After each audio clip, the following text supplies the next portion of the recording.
the relevant information you need for the class. It's got the syllabus, number one. And for those of you who had me last year in contracts, I don't teach this class the same way I teach contracts. This class I actually lecture on the materials first. You take your notes in class, and then you have a reading assignment that's each week after class, where you go back and read the rules that we covered in class the night before, or whenever you do it, the week before. And then you do your notes where you summarize the rules, including what notes you take in class and what notes you develop by reading your reading assignments. And then that is how we cover class. When we come back to class, I'll ask questions about whatever we covered the last class. If you have any questions, that's the time to ask them. If you have a question, your classmates probably have the same question, so go ahead and ask it. That way both of y'all will know, or all three or four of you will know the answer to it, rather than just sitting there and scratching your head and not knowing the answer. I would prefer you ask the questions because I want you to learn the material. Civil procedure, to me, is the single most important subject in law school. Now, how many of you are going to take the bar exam? How many of you are not going to take the bar exam? All right, of all of y'all who are going to take the bar exam, how many of you want to pass it? Civil procedure is the most tested subject on the bar exam. To give you an example, it's on the MBE. It's 27 or 28 questions out of the 300 that you're going to do. Or 200 questions. It's 27 or 28. It's one of the MBE subjects. So you're going to have to learn to answer multiple choice questions on civil procedure. And when I say multiple choice, it's really multiple guess. Because there's going to be two or more correct answers, and you've got to be able to pick the best one. That's what multi-state exam questions are like. Civil procedure is also an MEE subject. It's an essay subject. It's one of several subjects that's essay, and I think it's the only one that's on both MBE and MEE. Now, if that's not enough, you know that's 2 out of 3 parts of your bar exam, right? The MPT, you say, aha, you don't have to know civil procedure for it. Well, yes, you do, because the MPT sometimes is draft a complaint, which is civil procedure. So civil procedure can cover as much as half as your bar exam score. And all the other subjects you learn in law school, none of them is going to come close to covering up to half of your bar exam score. So if there's ever a class that you really want to learn, it's civil procedure. In fact, Albert Einstein said, you have to learn the rules of the game, and then you have to play better than anyone else.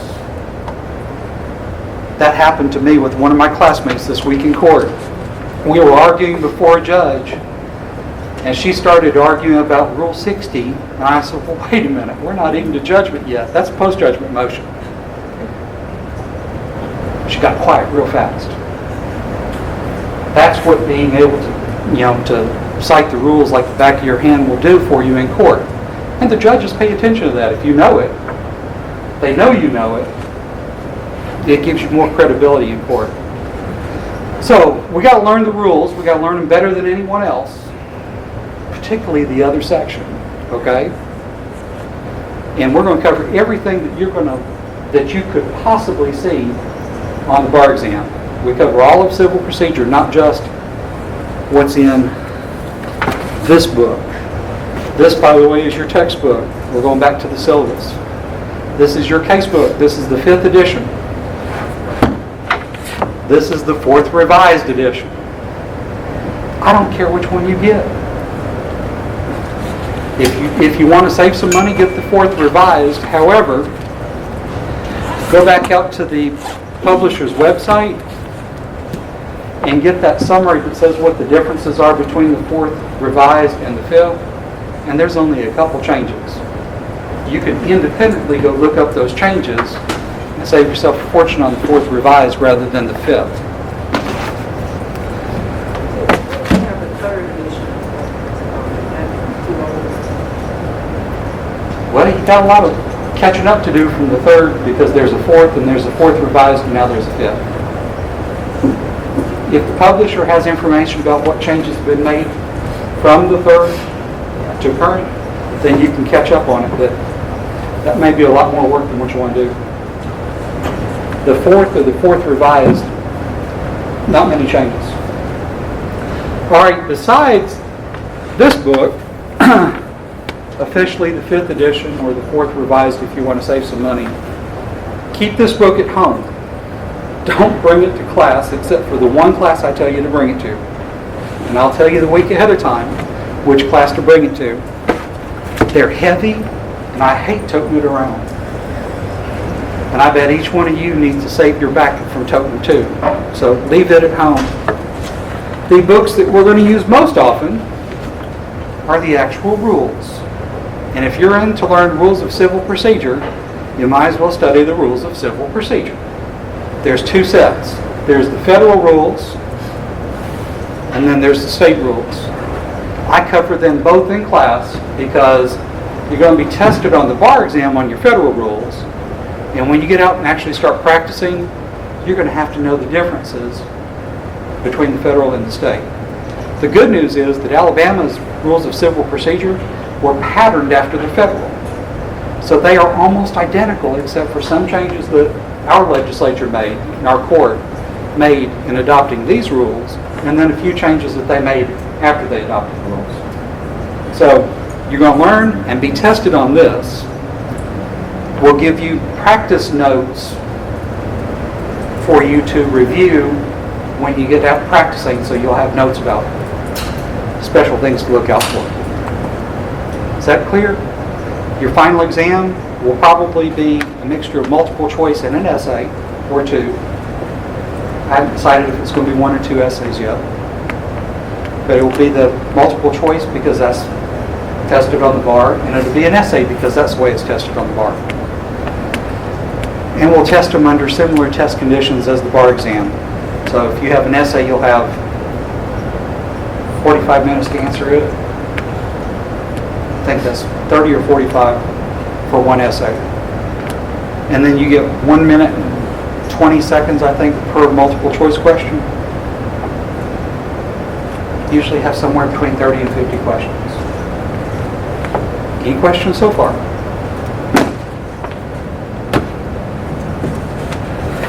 The final grade in here is going to be 25% of your writing assignment is 25% of your final grade. And your writing assignment is already posted out on the Twin site. This is a weekly assignment. You are to prepare a written summary of the materials that we covered that week and turn in a PDF form. It has to be in PDF format when you turn it in on the Twin site, because I'm not going to open up any documents that might have a virus in it if you upload something in Word. If you upload it as PDF, I'm pretty safe. Everybody got that? Another reason why you're doing PDF is because everything you upload to the court in civil procedure has got to be in PDF format. So you need to start getting used to it. Every week, and the deadline is 6 o'clock at night on 6 o'clock next week is your time deadline to get your summary in for tonight's class and your reading assignment. I don't look at it for accuracy because that's supposed to be in your own words. If you have a study group, I don't mind that you divide up the work. And if you miss class, make sure you get in touch with a member of the class to get the assignment for the previous week, to get the class notes, so that when you do your reading assignment for that week, you'll have an idea about what to expect. Have y'all ever read a rule just right out cold? You open up a book and you read it. Does it make much sense at that point? Any of this group over here cold read the rules? No. That's why we're going to cover it in class first, because I think you have a better learning curve when I explain what you're supposed to find out of it, and then knowing what you're supposed to find out of it. When you read it, you can identify what it is you're supposed to be finding, and then when you summarize it in your own words, that's another affirmative reaffirmance of the material that you're learning. And if it's in your own words, it's in words you can understand, I hope.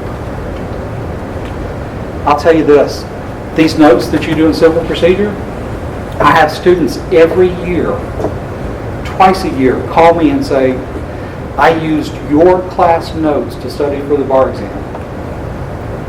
And the reason is because these class notes are more complete than the bar reviews that you're going to pay good money for. There's some stuff that they miss.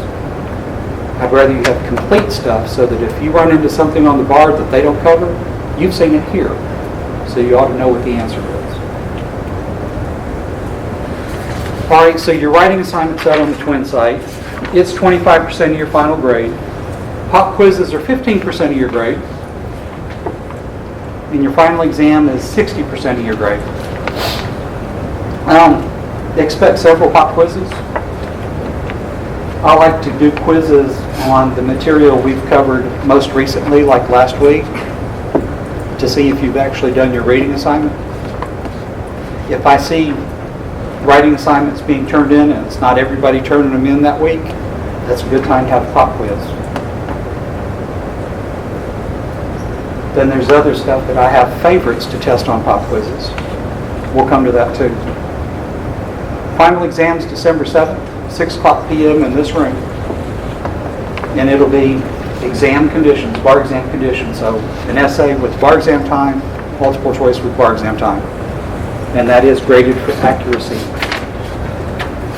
You can record the class if that helps you, because some of us travel. So if you're traveling back and forth to home and you want to record it, that's fine. Be sure you put a copyright notice on there that says copyright John Bodie 2019, because you can't sell it.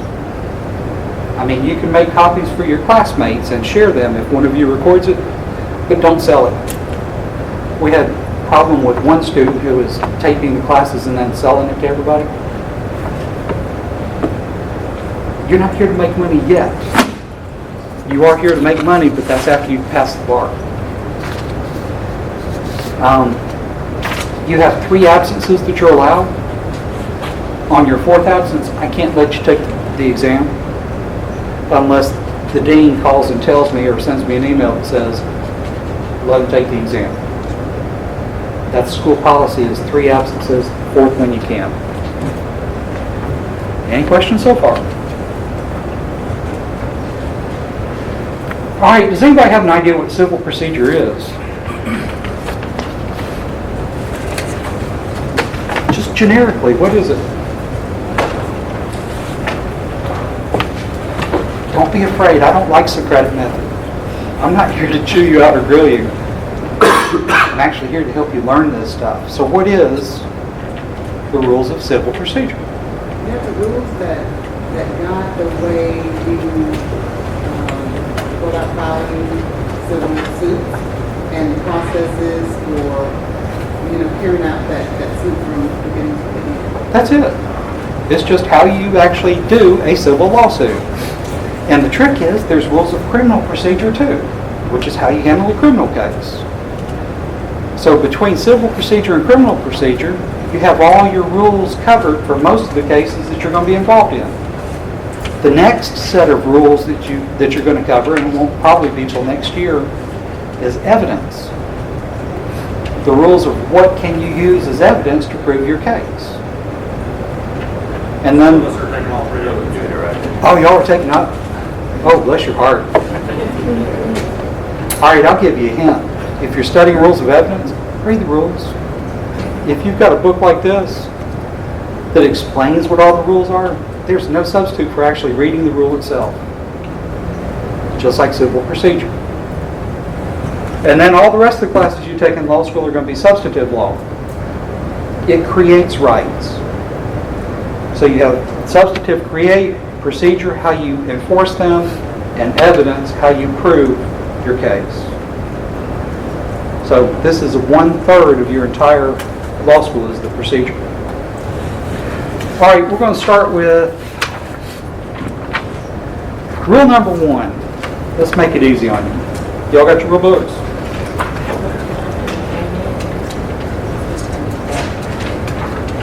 If you don't have your rule books, you can go ahead to Westlaw and go to Rules of Court, and you can pull it up on your computer. or your laptop, or your cell phone if you have one of those. And this rule is going to be painless, okay? These rules govern procedure in all civil actions and proceedings in the United States District Court, except as stated in Rule 81.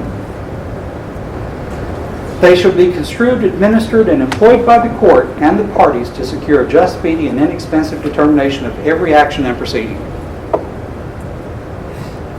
That's it. That's your first rule. And in fact, it's almost identical in state, except instead of saying United States District Court, this says Alabama courts. The key part that you need to know is it says, it shall be construed, administered, and employed by the court and the parties to secure a just, speedy, and inexpensive determination of every action. Those are magic words in the court. Just, speedy, and inexpensive determination of every action. Everybody with me? All right.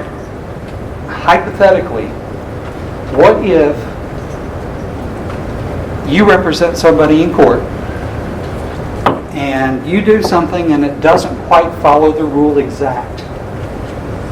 There's a rule that you haven't exactly followed. And I bring that up to the judge. I say, Judge, they haven't followed the rule, so you ought to rule against them. That sounds pretty harsh, doesn't it? Hey, but it's the rules, right? Einstein said it. You got to know them and then use them better than anybody else. So should the judge rule in my favor that you didn't follow the rules, so rule for me? Or should the judge rule for you? Do you even have an argument why you didn't follow the rules?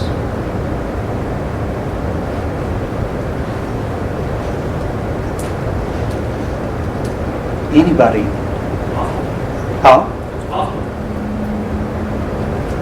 Maybe. Maybe it was impossible. Put this in your notes. Rule number 1 is the exception to every rule. So for every rule there's an exception. Rule 1 is it. Your argument is, Judge, to administer the rules and rule against me in that way would not be giving my client a just, speedy, or inexpensive determination of his action. Doesn't that sound like a great excuse? It's not fair to rule against my client. He's entitled to his day in court. So Rule 1 is the exception to everything. Sometimes it works, sometimes it doesn't. But at least now you've got an argument why you didn't follow the rules. You argue, well, you tried to, you did the best you could, and it would be unfair or unjust to rule against your client just because of a minor infraction. We're here to do justice, right? Does that sound like you've just advocated for your client? We're here to do justice. We're not here to throw things out on technicalities. By the way, that's the way it used to be before these rules were passed in 1976, I think. Effective 1977. You got cases thrown out on technicalities. All right. I think y'all need something to lighten you up.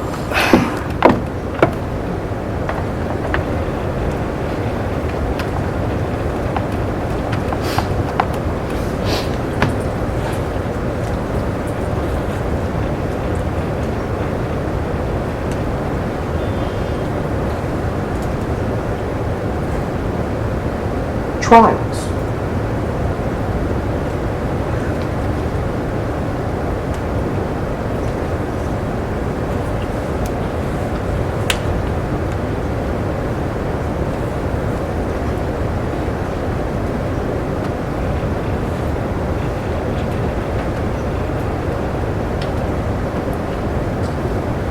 Let's find out why the volume's not working.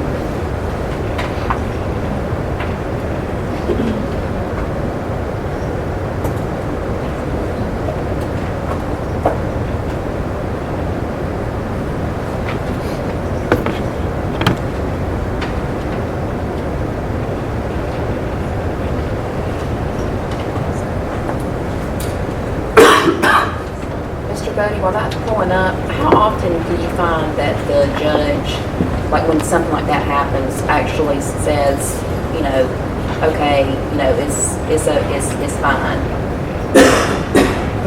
Judges like to avoid ruling on stuff, and so they'll say, yeah, that's fine, let's just keep going, rather than to rule against you. That way they have no error on the record that you can get them reversed on. Okay.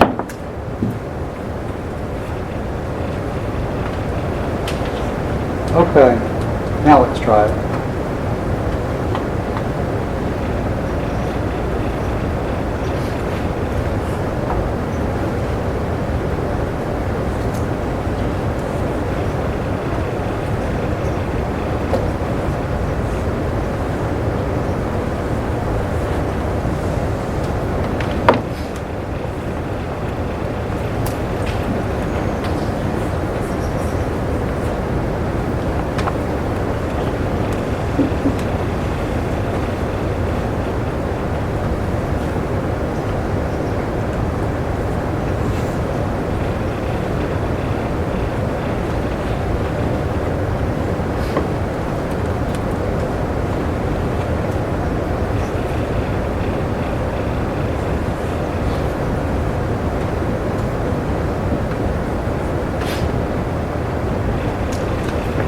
Well, if y'all are familiar with this scene, some of you are, some of you aren't. Have y'all not seen it? This is out of Monty Python and the Holy Grail. This is the witch trial. What happened in the witch trial is they're accusing this woman of being a witch, and they've put a carrot on her nose to prove that she's a witch. And they are actually putting her through a trial by ordeal, saying that if she's a witch, she needs to be burned. How do you determine if she needs to be burned? Well, they say, well, if she weighs the same as wood, then she's a witch. Then they say, well, wood floats, so does a duck. So they put a duck on a scale, put her on the scale, and they weigh the same. So they're about to kill her because she's a witch. It's a What year was this? twist of humor. Oh, back in the 70s. It's an oldie but goodie. So that brings up types of trials. Just to give you a historical background of where things come from. Back in ancient England, we had trials by ordeal. And then we also have the duel. So the ordeal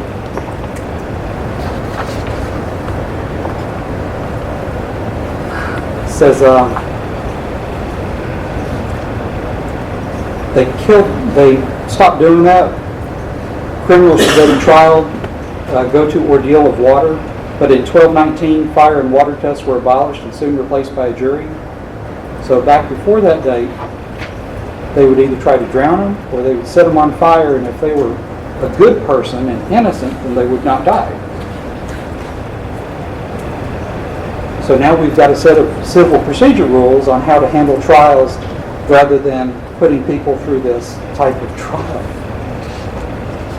Compurgation, C-O-M-P-U-R-G-A-T-I-O-N, is another type of trial that one of the ancient ones, and that would be where you have witnesses come and testify as to your good character and that you could not be guilty of this because you're such a fine person. And they would all come and swear before the judge that you were a good person, therefore immune from whatever damages that they were trying to bring against you. And then, of course, we've gone to the jury trial. Compurgation evolved into a jury trial where the jurors actually came and testified, and it was a lower level judge, somebody from the community, who would make the decision as to guilt or innocence or whether or not you owed somebody money. And those ended up actually the types of trials that we brought over to America from England. So the old forms of trial by witnesses, parties oath, with or without fellow swearers, which is the compurgation, ordeal, and battle. In fact, some of those methods actually made it to the United States. You all remember those? Aaron Burr died in a duel.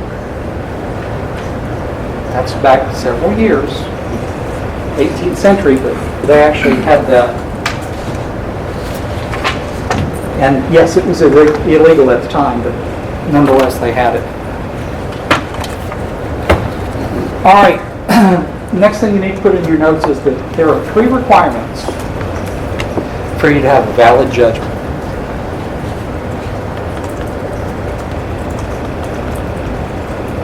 I've got to get the audio working by Saturday,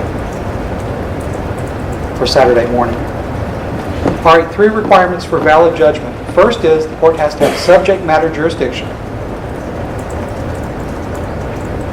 The court has to have the authority to hear the case.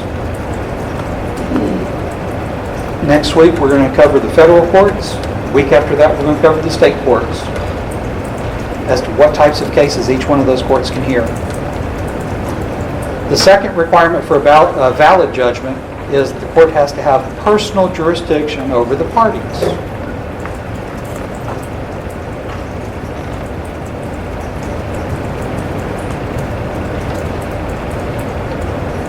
Now, back in England, personal jurisdiction meant sending the sheriff out to go pick up the person and bring them back before the king or the judge for them to answer to charges.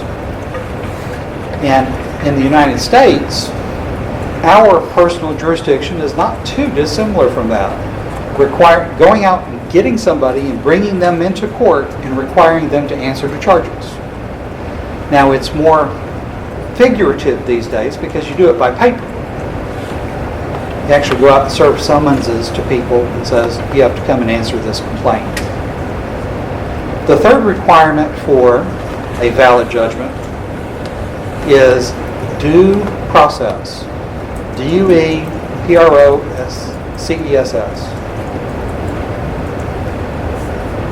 Now the trick, if you're going to be a plaintiff in a case or represent a plaintiff, you've got to follow the rules because the rules are there to provide for due process. So you need to make sure that the court follows the rules so that when you get a final judgment, the defendant can't come in and say, aha, you didn't follow the rules, therefore your judgment's not valid. So you've got to be just as protective of following the rules as the court is, so that after all the money is spent getting that final judgment, you can actually do something with it. The other one, back to subject matter jurisdiction, you've got to be able to pick the right courthouse to file your action in. And here in Northern District of Alabama, there's Northern District Southern Division for the federal courts is here in Birmingham. And then you've got the Western in Tuscaloosa, the Northeastern in Huntsville, one in Anniston. They've got different federal courthouses in all those different places. And then you've got the state courts. There's a state district court in every county, and there's a circuit court, not quite every county. Some circuits have more than one county. 4 or 5 counties is the most, but that's in South Alabama where it's a little rural and they don't have a whole lot of people. So they just group those all together. So we're going to be able to, between next week and the week after, help identify which courthouse you actually need to file a case in. Funny thing is, this Sunday, a new law goes into effect from the Alabama legislature, which changes one of those rules. So if you've got old notes from this class, don't use them because the law has changed between then and this Sunday when the new law goes into effect. All right, so what exactly is due process?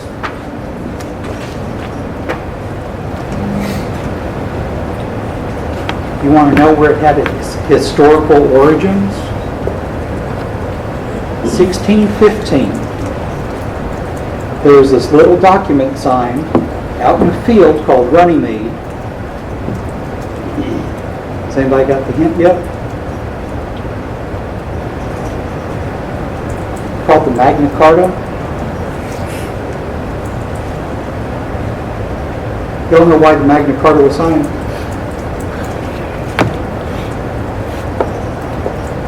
Why the barons, the people who owned land over in England, kept having to pay taxes because every time the king wanted to do something, he would levy taxes against him. And then he would go out and collect those taxes. Like whenever his daughter needed to get married, he'd levy taxes to throw a wedding. Whenever he wanted to go to war with somebody, he'd levy more taxes so they could buy ammunition, build boats, and go to war with somebody.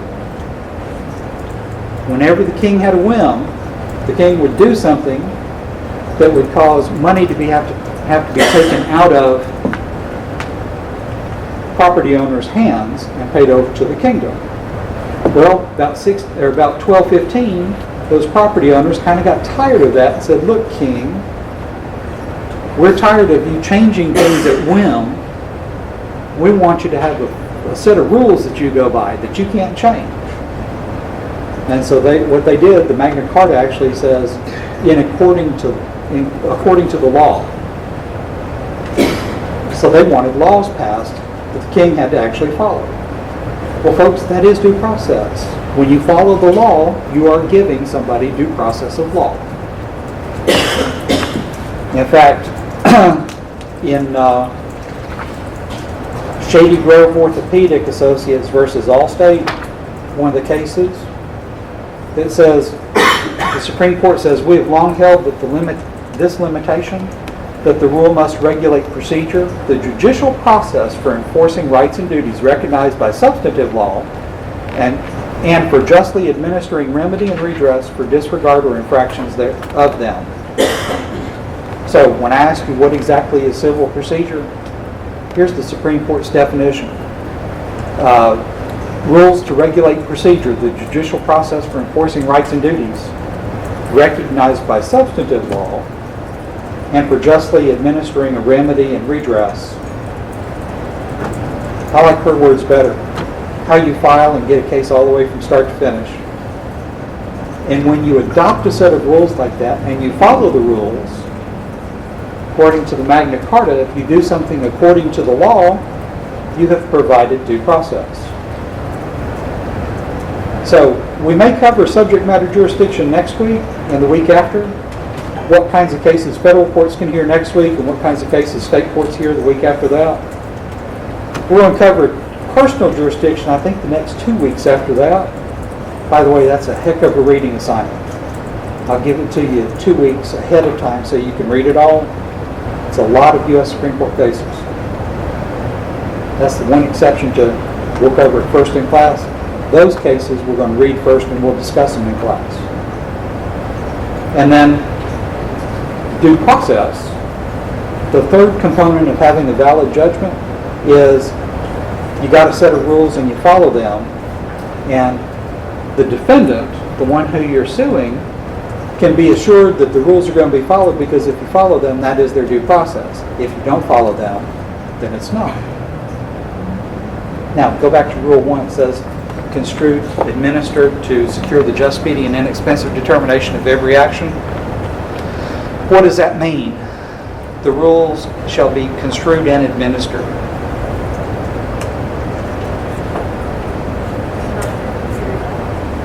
Yes, what? Yeah, interpreted. It gives the judges the authority to exercise discretion in how they use the rules. So while the rules may have strict words in them, they're to be interpreted to give a fair day in court to everybody that's in court. Not just defendants, but plaintiffs as well. So it's a built-in exception because it gives discretion. To tell you more about civil procedure, there's an actual design to civil procedure.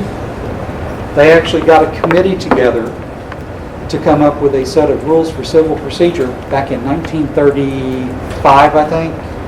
They adopted them federally in 1938. And one of the heads of the committee to do that was the dean of Harvard Law School.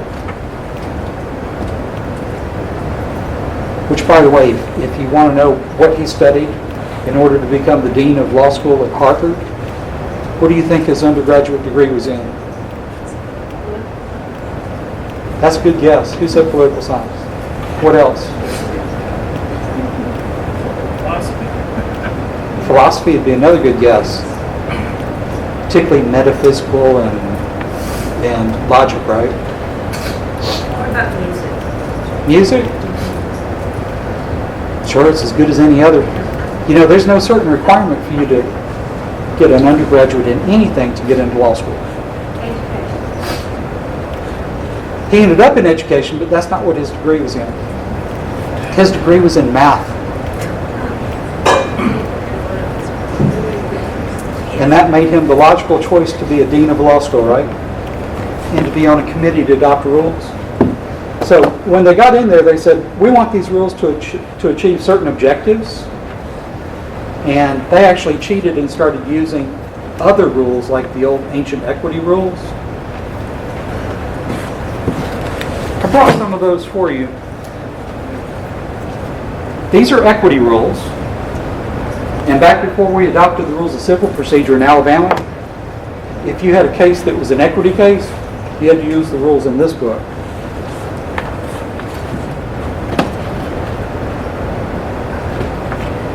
If you had an old common law case, like the old ancient courts in England that had writs, y'all heard about writs of trespass and trespass on the case?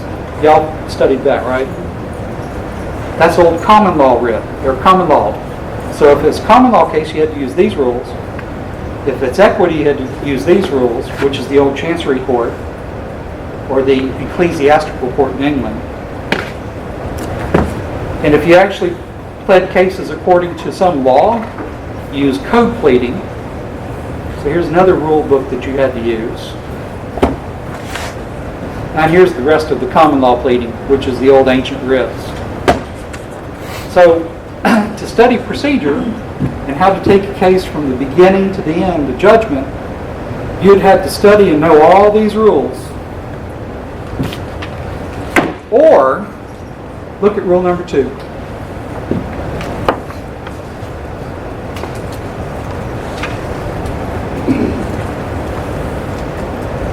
Rule number 2 is simple. There's one form of action called a civil action. Now, what it doesn't say in this rule, or even any of the notes to it, is that this is the old, it's called the merger of law and equity.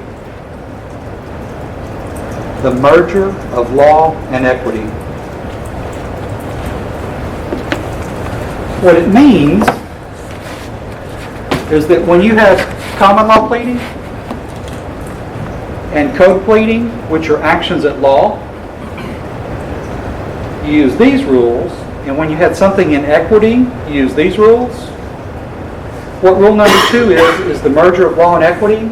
It says, okay, we're taking these 3 sets of rules, and we're going to get rid of them and give you just one set of rules that you have to learn for all cases that are civil. Now, was that nice? Cut it down from 4 books down to 1 that you need to learn. The problem with the merger of law and equity is it's not quite complete. You don't get jury trials in equity. Remember the ecclesiastic court?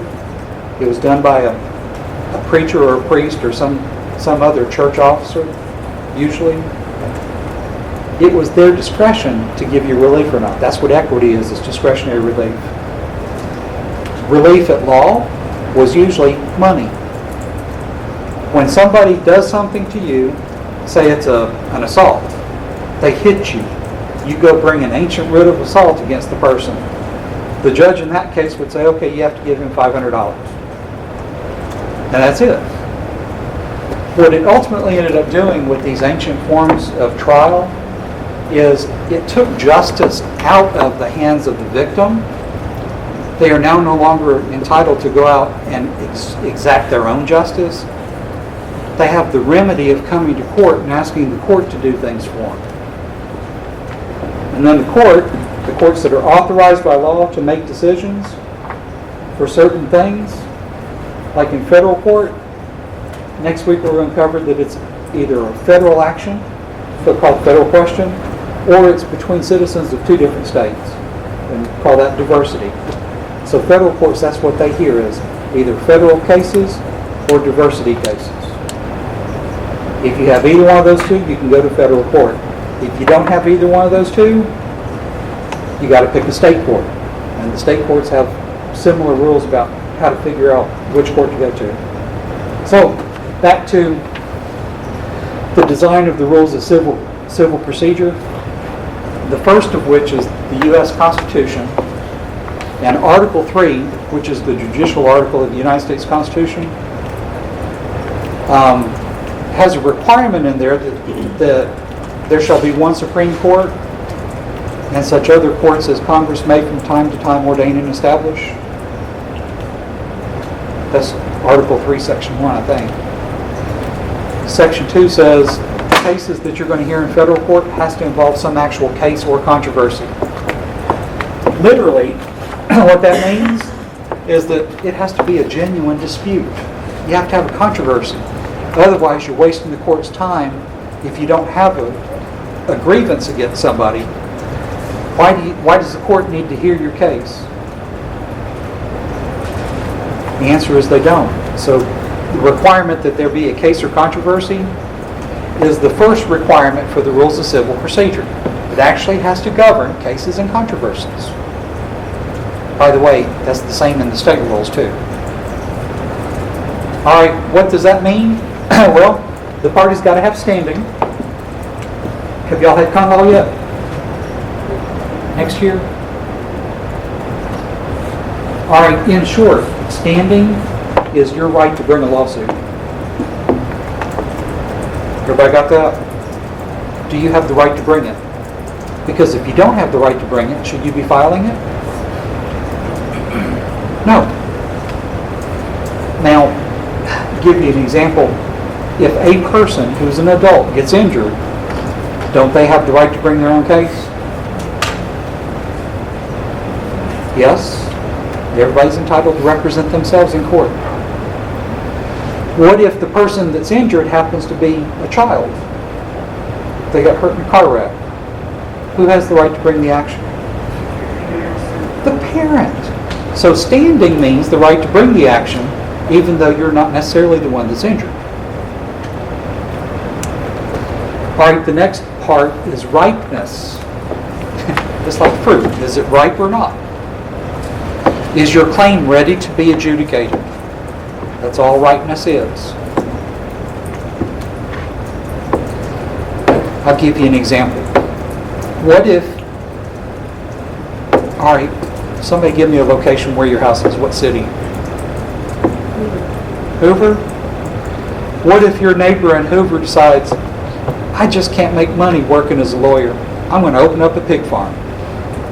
And your next door neighbor puts up fence and then puts all these pigs in, and he is upwind from you. Are y'all getting the idea? Your house is going to start smelling bad. So's the wind and everything else. Do you have a case against your neighbor? If there's a homeowners association, they ought to. So, if your neighbor has just started putting up the fence posts and says, I'm putting pigs in, do you have a case yet? Why not? Yeah, you don't have a nuisance yet, right? When do you actually suffer your injury?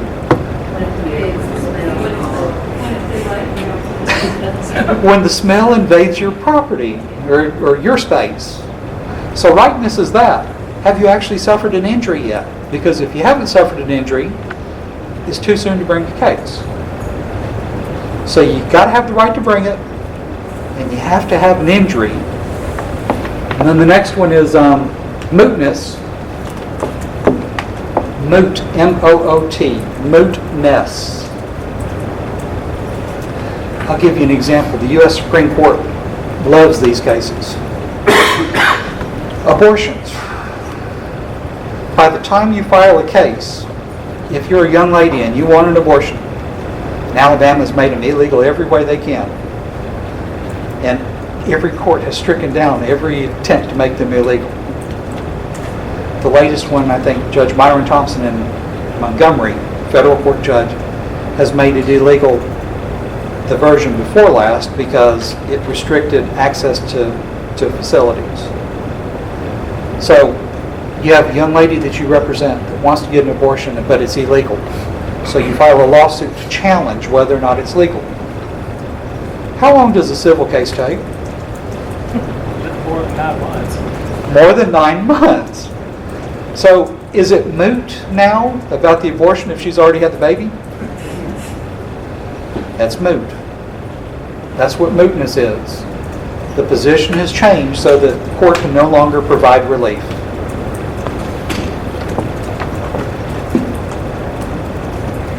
So that's the first prong, or the first of 7 different goals that we had when we designed the rules of civil procedure. Is it's got to comply with the Constitution, Article 3 requirement, case of controversy, which is right, not moot, brought by the person who has the right to bring it, and it's actually got to be a controversy. All that's tied into number 1, which is your Article 3 U.S. Constitution. Number 2 requirement is that you have to have due process. There is a series of cases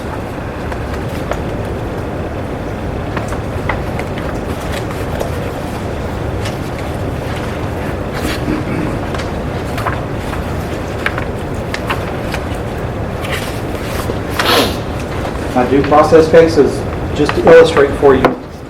The words due process of law were undoubtedly intended to convey the same meaning as the words by the law of the land in the Magna Carta. Lord Coke, in his commentary, those words says they mean due process of law.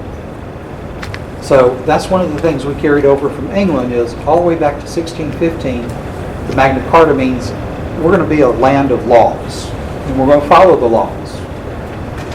Now, if the government takes something away from you without giving you the ability to redress that grievance,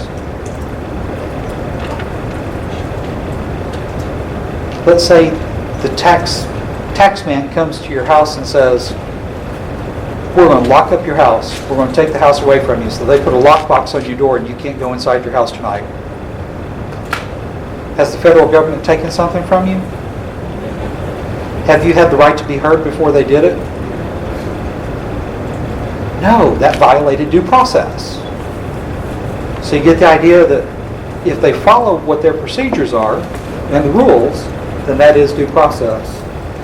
But is it due process? The Constitution contains no description of those processes which is intended to allow or forbid. It does not even declare what principles are to be applied.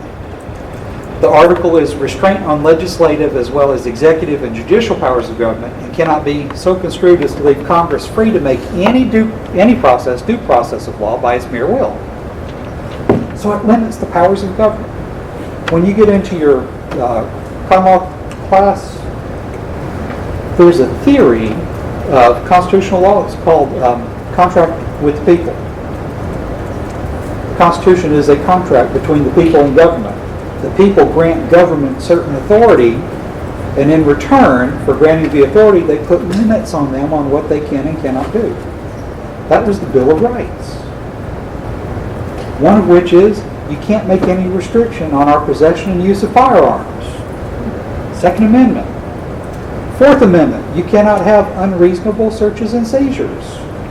Fifth Amendment's federal due process. Sixth Amendment, right of counsel. Eighth Amendment, punishments, unconstitutional punishments.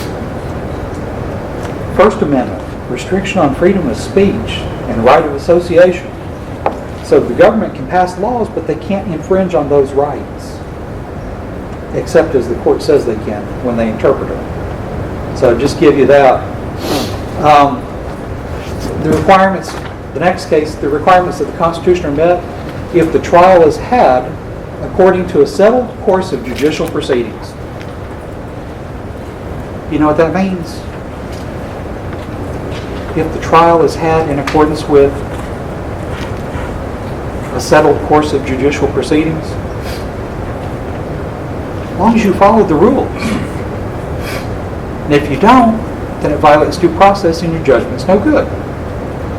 They also say due process of law is process due according to the law of the land. So how do you handle a civil case? You do it exactly the way the rules tell you, so that at the end of it, when you get a judgment, it's going to be enforceable. The next one, the law in its regular course of administration through the courts of justice is due process. And when secured by the law of the state, in other words, if the state has rules and the state follows those rules, the constitutional requirement is satisfied. Well, what they've done is they've actually had opinions written by the U.S. Supreme Court that says, we don't care what the states say their rules are, as long as they have a set of rules and as long as they follow them. Everybody with me? But they have to care to a certain extent. Whatever their rules are, they can make up whatever rules they want. And as long as they follow them, then that's due process. Now, can the rules be unconstitutional for a different reason? Yeah. I'm just saying due process is following the rules. Due process, this is a good one. It presupposes the existence and averment of jurisdictional facts. So when you have a complaint, you need to allege facts sufficient to show that the court has jurisdiction to hear the case. Because it's going to be void or not a valid judgment if the court didn't have the authority to hear the case. So in federal court, they want you to tell the court exactly what authority they have to hear the case. And if you don't, the court will throw your case out. That's one of the requirements, is to tell the court the authority they have. Number two, the right to be heard provided by law. So due process is the right to be heard. A hearing accorded or opportunity to be heard given pursuant to such notice.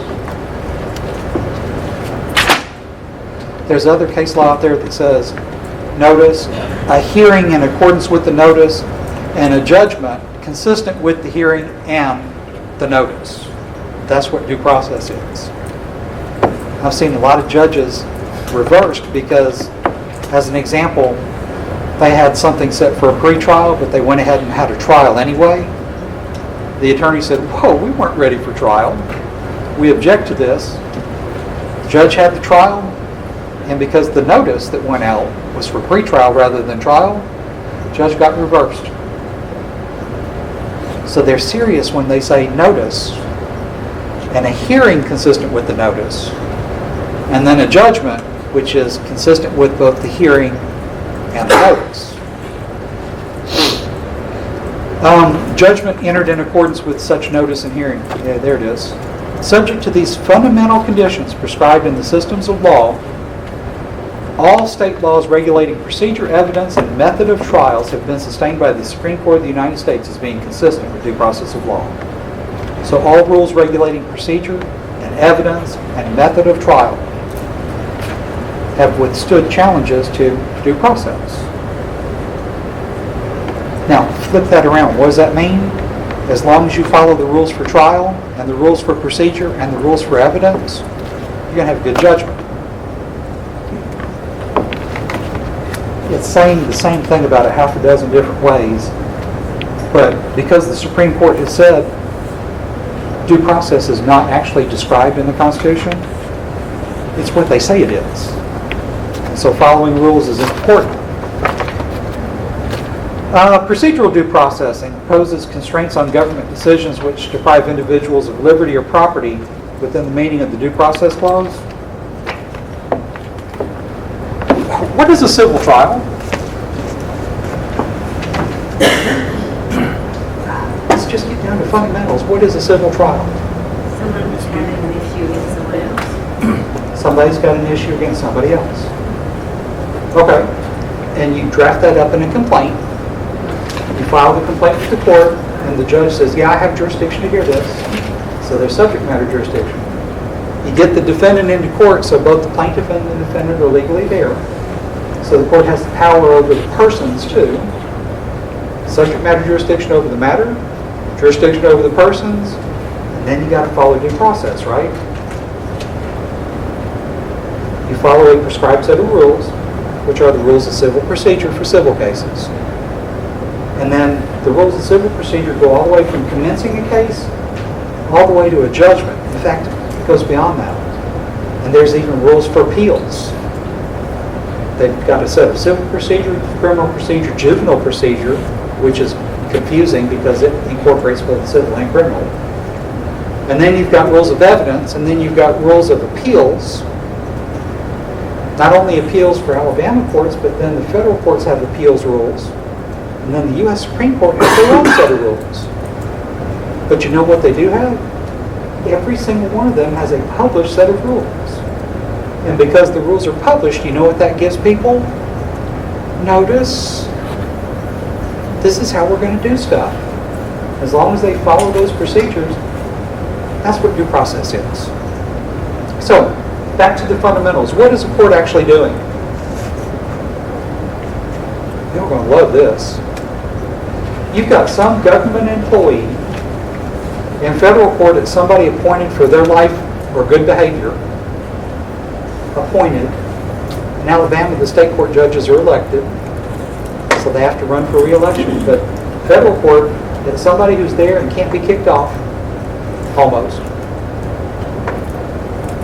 And what is it that they're doing on a case?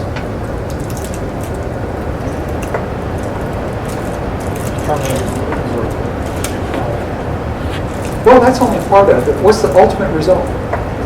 Essentially, they're trying to make them how they were before the case. All right. They're trying to get a remedy in justice and justice. They're trying to get you a remedy. Okay, Ms. Willis, what if you were involved in a car wreck, okay? And as a result of that car wreck, you had medical bills. And you wanted whoever ran into you to reimburse you for your medical bills. So you sneak over their house, you take stuff out of it, and you go and have it sold so that you can take that money and reimburse your medical bills. Is what? That's justice. That's a remedy in justice. Yeah, in criminal court they call that burglary. All right, for civil procedure, you know what it is? I didn't do it right. It's legalized burglary.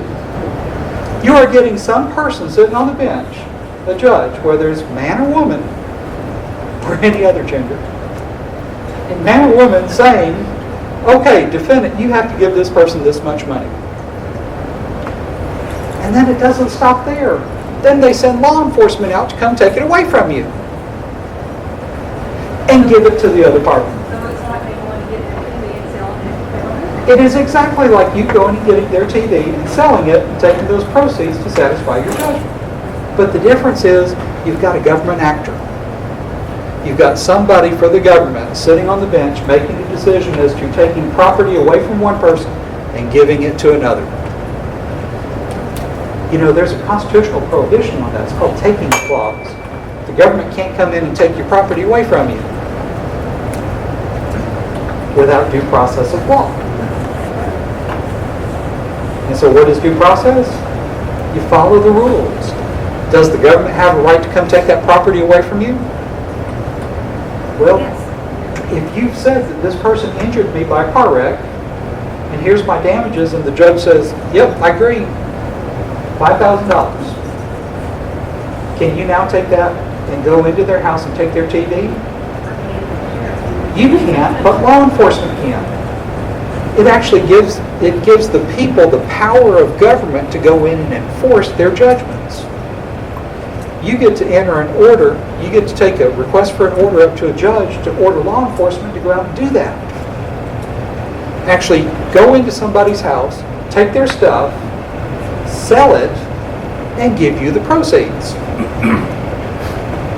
Everybody follow me? Legalized burglary.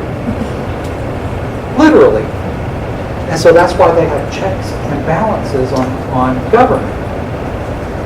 You're granting the courts the authority. Article 3 of the U.S. Constitution gives the courts authority to hear cases and controversies and then to enforce their judgments. And that's U.S. Marshals, by the way, in federal court. you get a U.S. Marshal to go out and enforce your judgment, they are literally renting moving trucks and labor to go in and have people carry stuff out, put them on the moving truck, and to take them off and have them stored so that they can be sold and give you the proceeds. Now, how many of you knew your government did that? Huh? Oh yeah, you see it on TV, but I've seen it in person. I used to have an office over in the Frank Nelson building, and sometimes attorneys have good times and sometimes they have rough times. And when the money doesn't come in, guess what you don't do? You don't pay your rent. I think you've seen it in real life, it's like a party position or council. They go through the due process and get their. Well, what the landlord does when you don't pay your rent is they file a complaint to have you evicted, and then they send the sheriffs out to come and carry all your stuff out of the premises and put it on the curb. And once that office is cleaned out and your stuff is all out on the street, then they lock the door and they leave. They give the keys back to the landlord and says, okay, here's your possession. Now, should a landlord have that kind of power over you? You agree to it in contract. Yeah, you agreed to pay rent, right? And then the court system is there to enforce rights. The rights you gave them in that contract, you gave them the right to enforce that contract with law enforcement. And yes, if you go out and do the self-help, you break in and get the TV and sell it on your own, that is illegal. I've never seen it as a valid defense to, well, I've got a judgment against him. I was just trying to collect my judgment. That's still breaking due process, and there's a procedure for doing it. There's a procedure for how you enforce a judgment. And as long as you follow that procedure, you've given due process of law. So now, does everybody see what the benefit of going to court is? You get a piece of paper that says you're entitled to recover money, and then you can send the government out to go enforce it. The good one is when they have a bank account that's actually got the money in it, they just send a garnishment to the bank that says, turn over this much money. Then when they go to buy their new car, the money's not there. Or actually, when they go to make their mortgage payment and the money's out and it's insufficient funds, now their mortgage company's coming after them. Gosh, it sounds like a self-perpetuating system. Sounds like the Attorney General. The Attorney General? Oh, he had to return the machines, didn't he? For the money. All right, so there's the ultimate goal in civil procedures, to end up with a judgment. The judgment that you are entitled to enforce by having law enforcement for that government actually go out and do things which would be illegal if you did that. But because the Constitution gives them the authority to do that, and due process, by following the rules, allows you to enforce it, then it's not considered to be unconstitutional because it is the law, or it's done according to the law. Let's see, the last ones. Matthews versus Eldridge. This is in your reading assignment.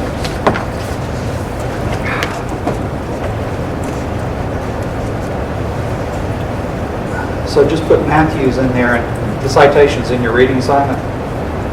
The truism, due process, unlike some legal rules, is not a technical conception with a fixed content unrelated to time, place, and circumstances. You know what that's magic language for? It's magic language for it depends, right? Not a technical conception with a fixed content unrelated to time, place, and circumstances. That's the biggest it depends there is. By the way, if you haven't had my class yet, that's the best answer in law school. It depends. Because you can always find something to say what it depends on. All right, due process is flexible and calls for such procedural protections as the particular situation demands. Now, in this particular case, they were trying to say that the court really should have done something extra, or the law should have provided something extra. Which brings us to, what are the burdens of proof? in a civil case.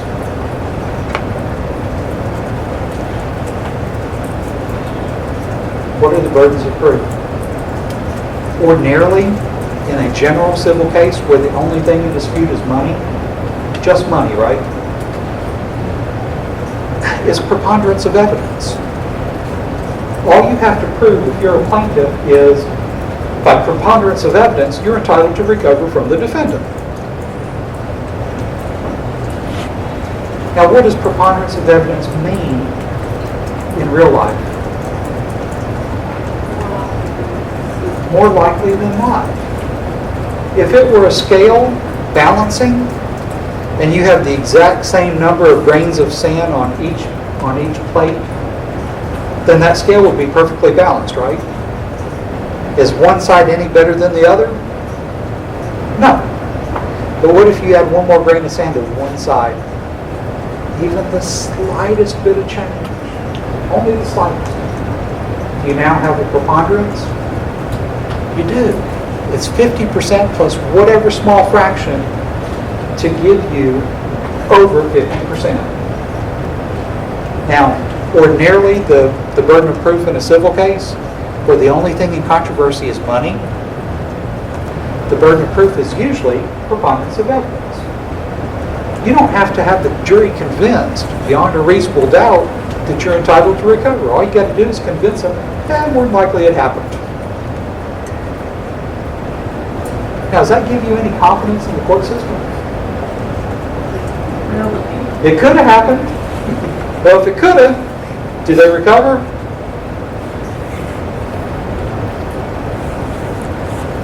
Coulda, woulda, shoulda?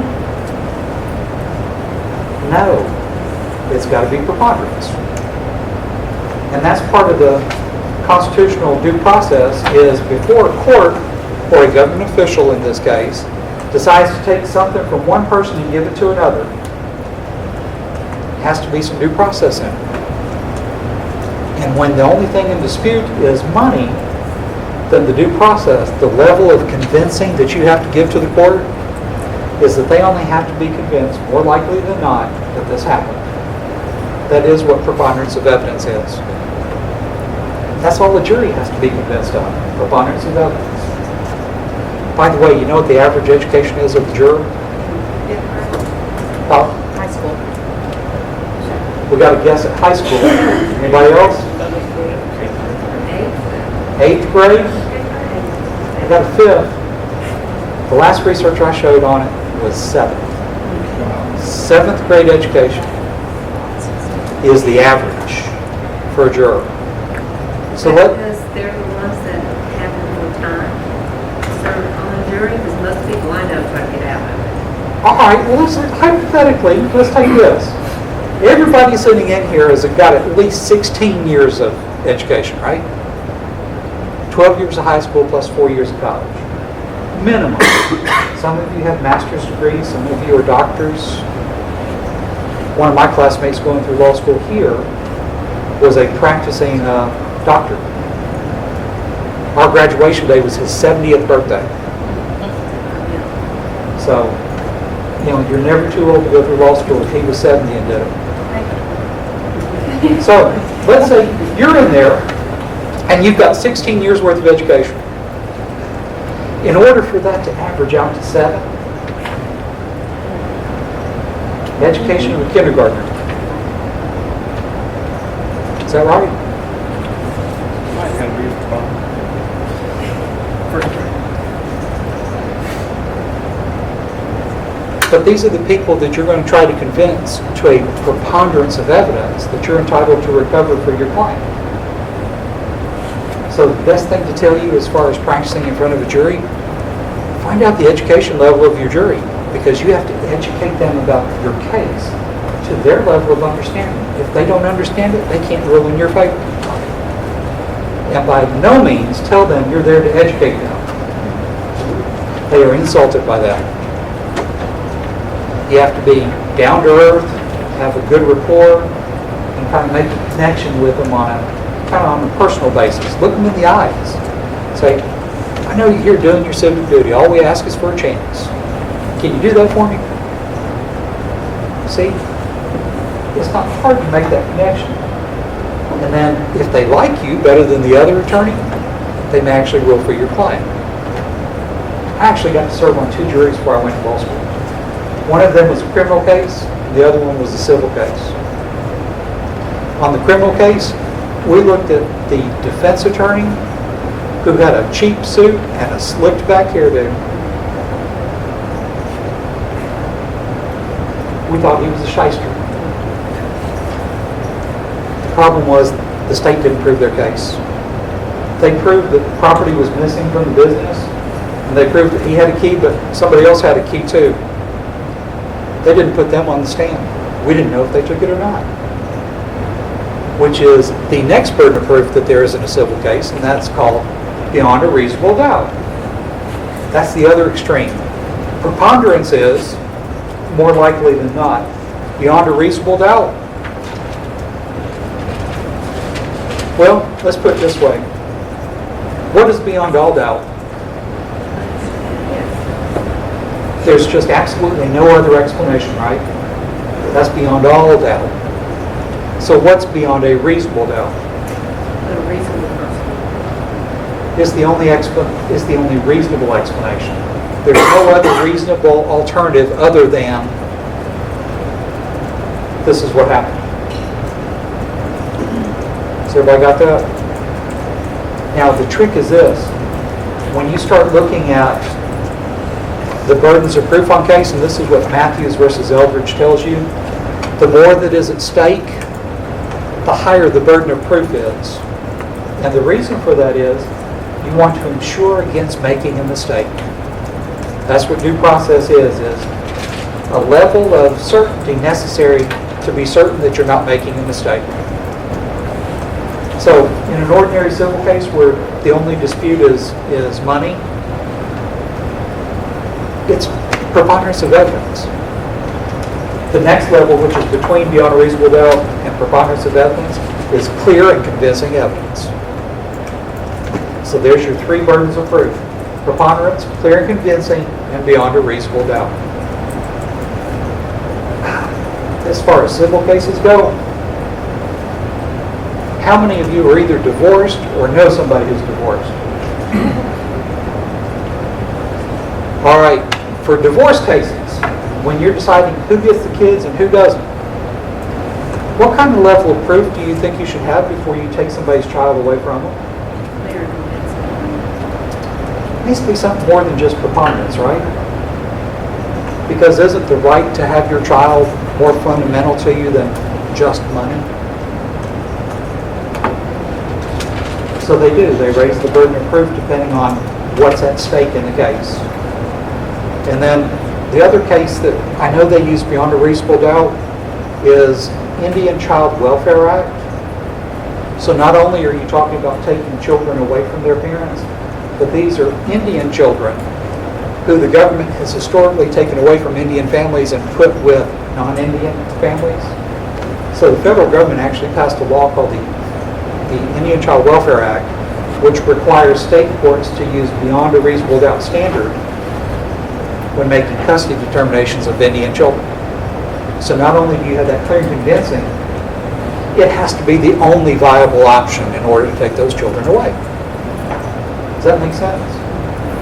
And it passes constitutionality, allegedly, because there's challenges out there on it right now that it's unconstitutional. Allegedly because they are remedying a past constitutional infraction. Have y'all heard of other laws that have been passed to remedy past unconstitutional infractions? Civil rights laws. Civil rights laws. Affirmative action. Yeah. Is there an amendment for against prohibition? You mean alcohol? Yeah. Yeah, there used to be an amendment that says you can't sell alcohol.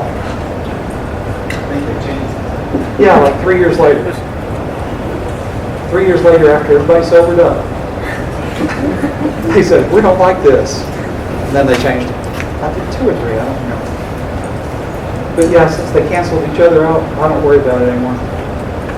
By the way, this year, I think, is the 100th anniversary of the women's right to vote. Did y'all know that? It's another one of those constitutional amendments. 20-something, 23rd, 27th. So that's, yet again, the people coming back and saying, government, you can't do this. The people came back and said, government, you can't not allow women to vote. Then there was another one that abolished slavery, right? 16th Amendment? 14th, 15th, or 16th, one of those. And Brown versus Astor,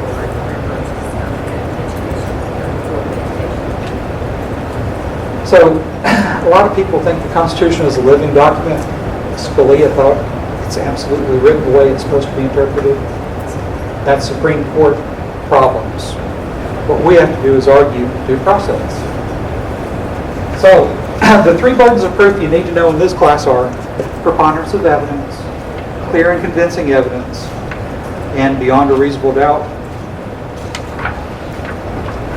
And then Matthews versus Eldridge is the case that says the amount of protection that you have to put in to protect against an inaccurate judgment is going to adjust the level of proof that you have to have in the case.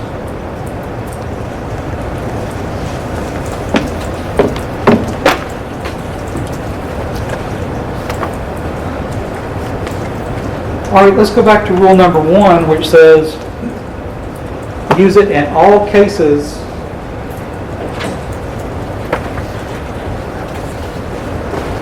except for those outlined in Rule 81. So flip over to Rule 81 real quick.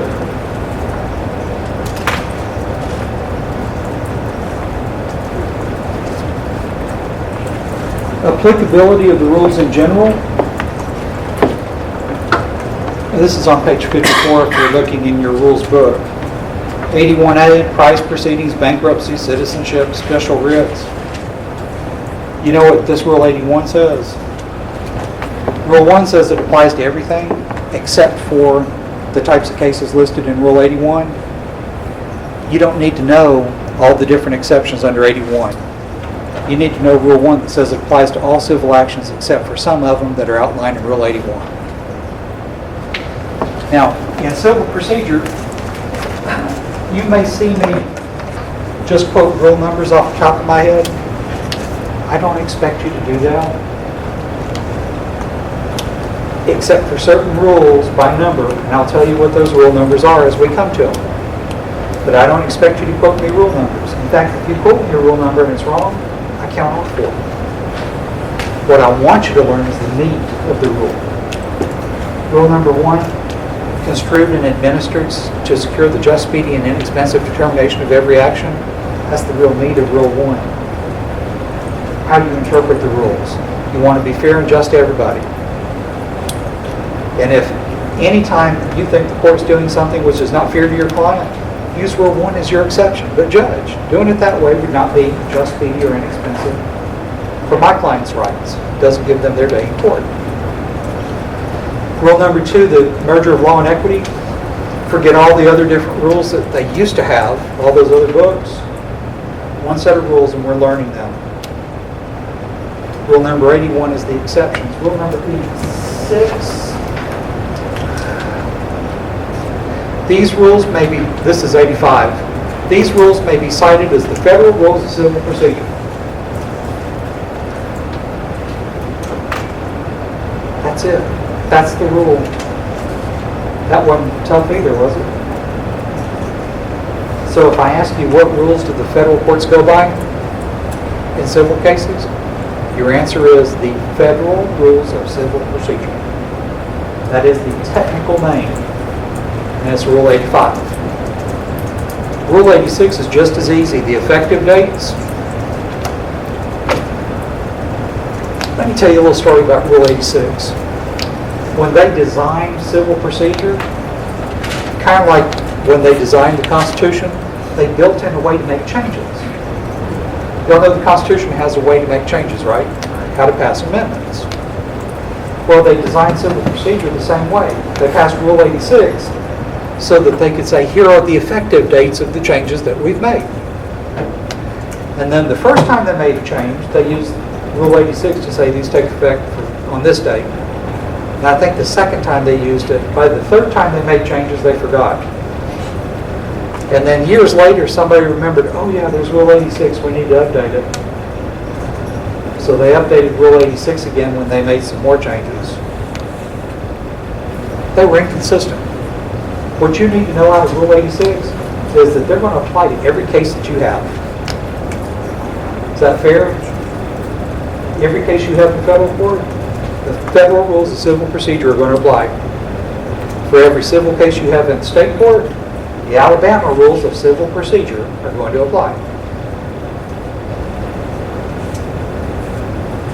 Well, we've covered 5 rules already. Y'all's heads haven't exploded yet. All right, Rule 3.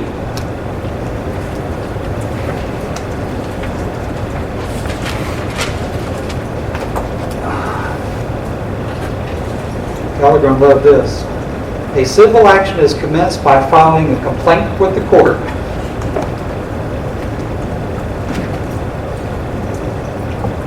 That was hard. Anybody agree that was hard? What does it not say? I mean, it says it starts when you file the complaint, right? Huh? How do you file it? There's procedures on how to do that. Alabama and federal courts now both have electronic filing. So you can file it literally 24 hours a day, unless their system's down for maintenance. So it's commenced when you file a complaint. Why would you have to have a silly rule that says civil action is commenced when you file a complaint? Because the procedures in place, document, notice. Well, what's happening to your client's cause of action until the complaint is filed? Statute of limitations is running. So it's important here for you to know when a case actually starts, so that you know when the statute of limitations expires. They don't tell you that anywhere in the rules or the notes, but that's literally why you have it. If you've got a statute of limitations of 2 years on a cause of action, and you try to file that lawsuit 2 years and 1 day after, you're too late, right? And that's one of those rules that has to be strictly construed. And if you file it 2 years and 1 day after the accident, what should you do next? Call your malpractice carrier, because your client is now going to sue you. Literally, they do. So Rule 3 is important to know when the deadline of statute of limitations actually runs, because you have to commence a case before the statute runs. I'll give you an example. Maryland, I just happened to run across this in my research. The action is not commenced until you actually serve the defendant. That's their rules. That's how they want to run court over in Maryland. It says you don't commence it until you serve them. So what's the danger of that? You're going to chase the deadline, just get jailed. You gotta chase them. Yeah, if you're a defendant, Yeah. you go on vacation where they can't find you. Because if they can't get you served before the statute of limitations, You're forever barred. they are forever barred from bringing the case. With exceptions, of course, right? Every rule has exceptions. So that's Rule 3, and that's why it's there. When you asked about how you actually file, flip over to Rule 83.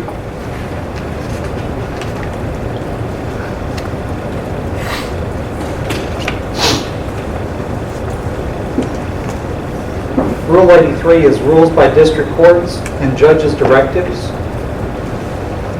What Rule 83 allows is that every federal district court in the United States, and there's 90-something districts, every single one of them can adopt local rules. And what the local rules are is their interpretation of how the federal rules of civil procedure are to be administered. One such rule in the Northern District of Alabama is that whenever you file a complaint, you have to have a civil cover sheet on it. that says this is and then tell it what kind of a case it is. Whether or not it's a asset forfeiture case or a diversity case because of a car wreck or a diversity case because of breach of contract. You have to tell them what type of case it is for their statistical purposes. And as far as I know, every federal court has that because the administrative office of courts in Washington, D.C. collects each of those and keeps statistics on the various types of cases filed in each federal district. So everyone's going to have their local rules that requires a cover sheet. But then there are others. As an example, here in Northern District, they have a rule about summary judgments. They tell you how to format so that the judges have the exact same format on every motion for summary judgment. They all have, you have to have the facts, you have to have the law, and it has to be spelled out a certain way so that when the judge files, or when you file it for the judge to look at, they know exactly what they're going to be getting. And if you don't give it to them like that, they'll say, denied, send it back to you and say, do it in the right format. You didn't follow the local rule. Now, Rule 83, Alabama, says that there are no local rules, which means Alabama State District and Alabama State Circuit Courts cannot make up the rules as they go. How many of y'all have heard lawyers say, well, I got to go file it in this county, and their rules are that if you file one of these cases, you have to do it a certain way. Every county's got their own specific way to do things. Well, back in 1973, when they passed these rules, they said, we're getting rid of all local rules. We want a unified judicial system. One system, one set of rules. At least in state courts. Now, when they said we want a unified system, it does not mean uniform. They still don't do things the same way in every county. But it is unified in that you've got one set of rules and it's supposed to be done in accordance with the rules. All right, let's get back to, we've diverged from due process. The other design considerations for the rules of civil procedure. Number one was the case in controversy. If you're back in your notes about the mootness, rightness, and standing.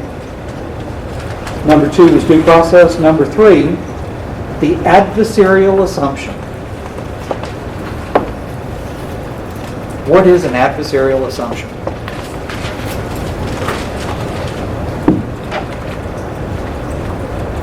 What does adversarial sound like? Some opposite. Yeah, you've got people fighting for rights that are usually contrary to each other. I've got the right to keep my money, and you're fighting for the right for the court to take my money away from me and give it to you. So you're going to have parties actually fighting to defend themselves. That's what the adversarial assumption is that the parties are going to fight for themselves. Now, some of the things built into civil procedure, such as if a person is disabled, mentally incompetent, can you sue them? Oh, mentally, I'm sorry, no. Mentally incompetent? No. Can they defend themselves? No. That would violate the adversarial assumption. So the rules build in to make sure that you're going to have an adversarial action and that you're going to fight for your rights and the other side's going to be able to defend and fight for their rights. So that's number three is adversarial system. Number four is the jury trial. They wanted to preserve the right for a jury trial.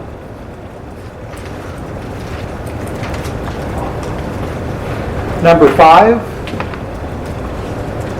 modern procedure requires less specific pleadings, followed by the opportunity to narrow the issues and eliminate meritless claims through pretrial informational disclosures that discover the true meaning of the opponent's case. Did you say that again? Just put case management. Okay. Case management. Case management. And what that does is allows you to find out what the case is really about before you have to try it. A lot of that's done through pretrial orders A lot of that's done through getting things stricken out of pleadings that either they don't have the right to do that, or it's scandalous. Other reasons to strike things out of pleadings. Number 6. This one's a tough one. Conceptually, transactionalism. Transactionalism. Transactionalism.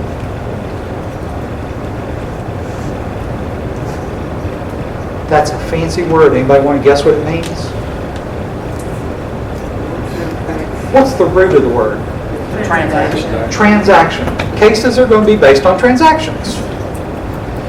But that's not it. Every transaction gets its day in court.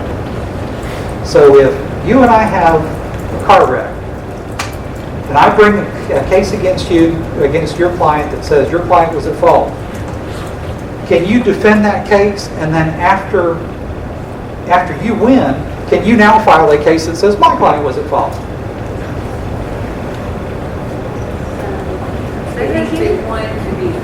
The same accident, I file a lawsuit against your client saying your client's at fault, and then you win.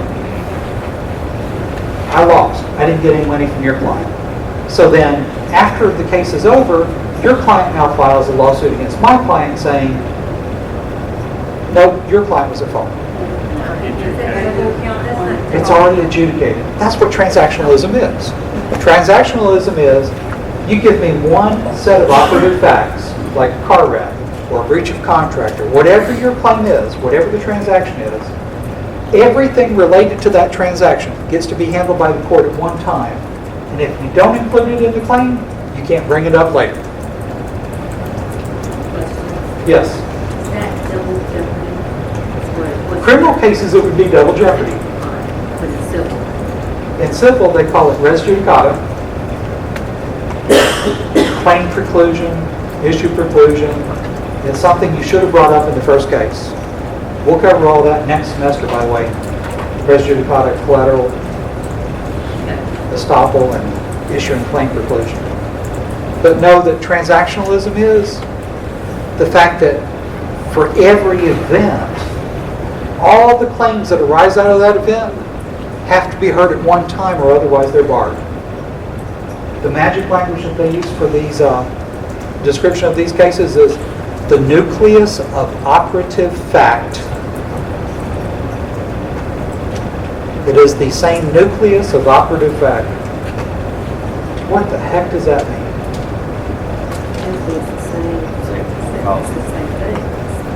All connected. Yeah, it's organism, right? Everything contained within the cell, the nucleus, all of those things got to be heard at the same time. Because if it's some other case, another nucleus, that's a different case. Everything in that same operative set of facts, whether or not it's a car wreck, breach of contract, trespass to property, whatever it is, all claims for each case have to be heard at one time.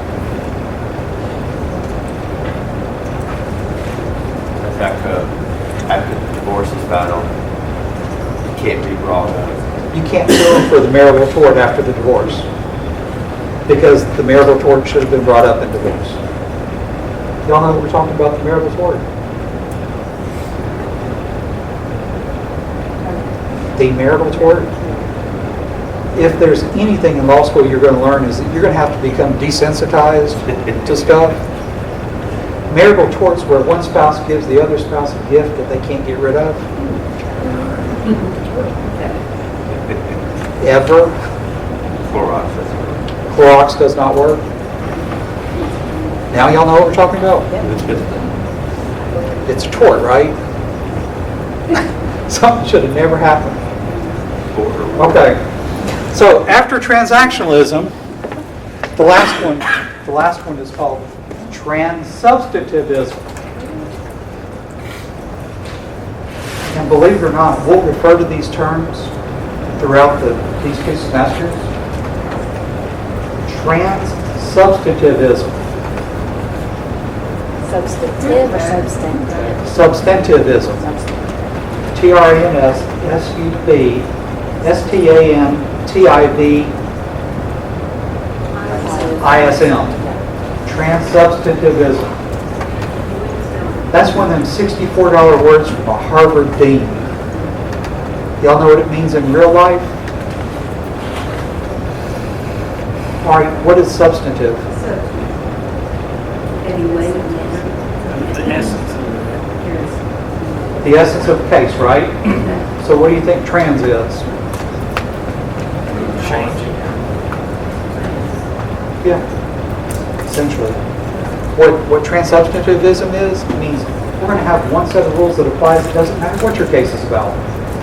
It doesn't matter what the substance is. We've got one set of rules. You've already covered that. That's rule 1, right? One set of rules to be used in every civil case. You just didn't know that it was that big word. Are you going to require us to know that word? Probably not, but you can impress your family and friends with it. I learned some transsubstantivism in class tonight. They're going to go, what?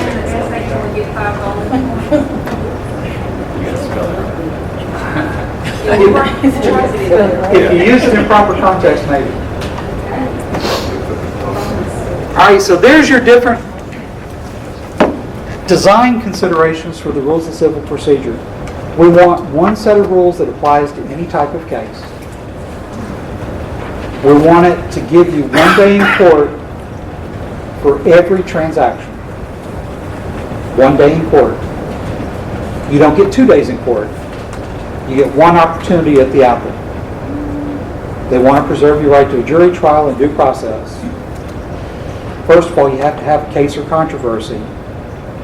And then you don't want to get cases thrown out on a technicality. You want to have a liberal pleading standard, which means you give them a general idea about what the case is about, and through case management, you narrow the issues down to what you're actually fighting over. That's the case management number 4, or number 5. So everybody got that? That's what we look at when we look at civil procedure, that one reason or another, that's why this rule is in here. All right, so next, we have, going back to Rule 85, 86, the effective dates. It suggests that there's a way to actually modify the rules, and there is. Congress has actually passed a series of statutes which says these are the laws which govern how the rules of civil procedure are going to be changed. They start off at 28 U.S.C. 2071, and they go through 2071 to 2077. That's called the rulemaking authority. That's 2071 in particular. Now, if Congress creates courts, what do you think Congress has the right to do? Yeah, they can change the courts, but if Congress creates the courts, what do you think Congress can do with the courts? They can take them away, except for the Supreme Court. What else? They can set the rules for the courts, and that specifically is 2072.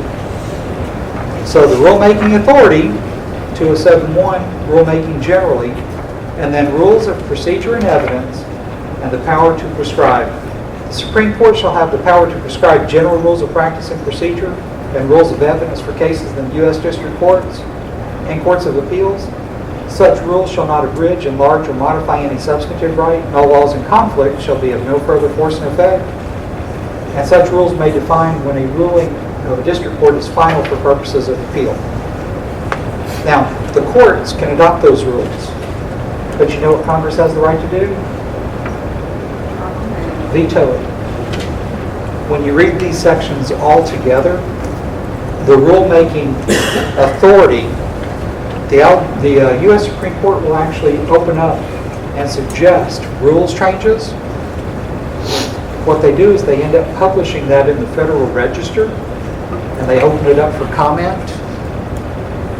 And anybody that's interested can write into the comment committee and say, I like this rule for this reason, or I don't like it for that reason, or you guys are stupid.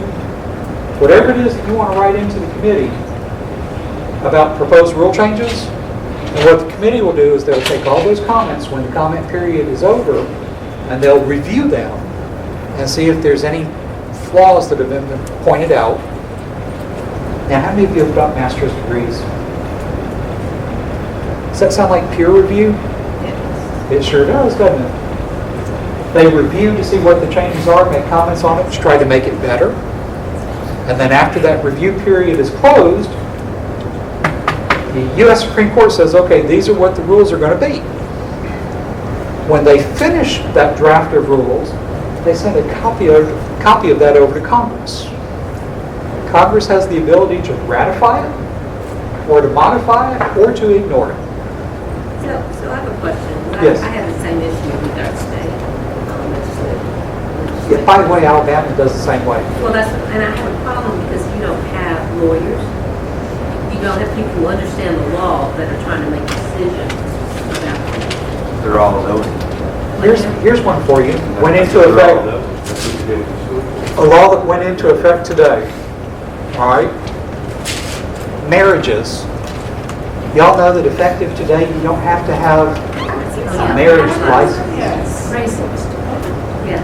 All you have to do is go and file an affidavit with the court that says, hey, we married. Yep. So how do you think you get a divorce? File another affidavit with the court that says, hey, we ain't married anymore. I don't think so. I don't think they ever addressed how you get a divorce. Technically, if it's a contract, you sue somebody for breach.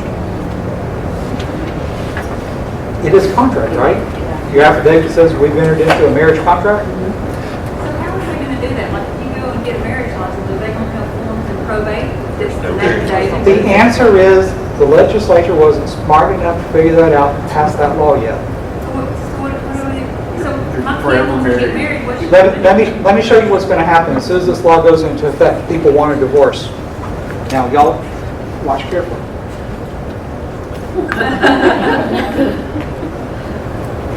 They just did it so they didn't have the issue to say. I am being serious. You do the marriage ceremony. Right now, they've changed it to a contract. Right. So how do you ordinarily breach a contract? You sue for a breach of contract, right? Do you do that in domestic relations court?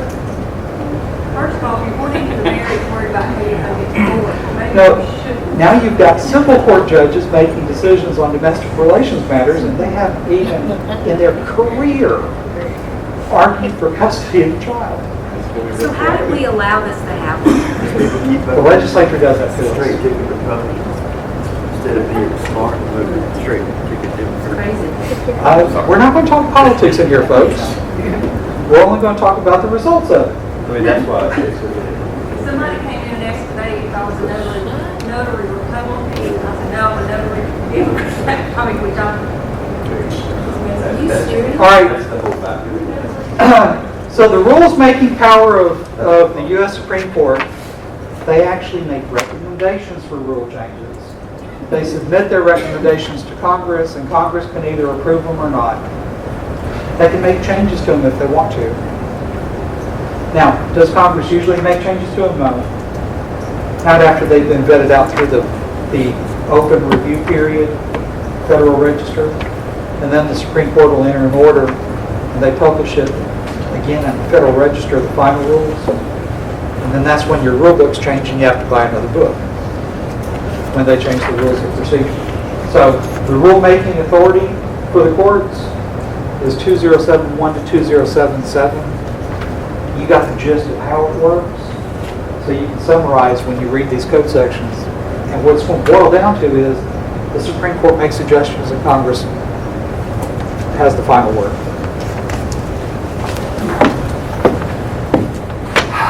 Get my syllabus out.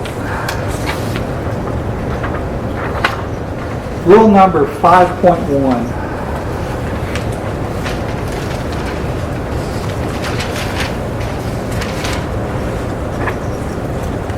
Now, 5.2, Federal Rules 5.2.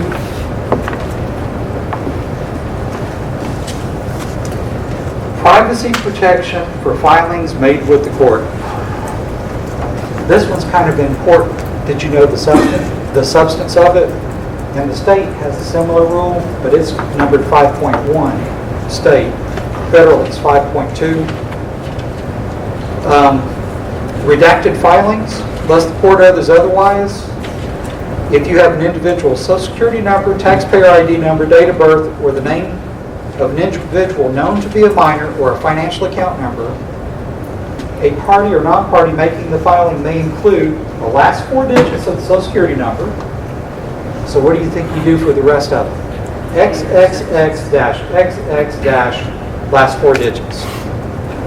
Now why do you think you only put the last 4 digits? It's It's a public document, right? So if somebody were to be clever and say, want to start opening up credit card accounts on kids that they won't discover until they're 18 or 19, but you just happen to know that this child's social security number is in a court filing, you could look that up, steal their identity, and go and open up a credit card in their name. They'll never know about it until they're 18 or 19. Bank account numbers. What can you do with a bank account number? Electronic transfers out of the bank. You can take their money, particularly if you know the bank routing number too. So why do they want to knock out all but the last 3 or 4 digits of the bank account number? To protect them against identity theft. Now, years ago, back before they passed this,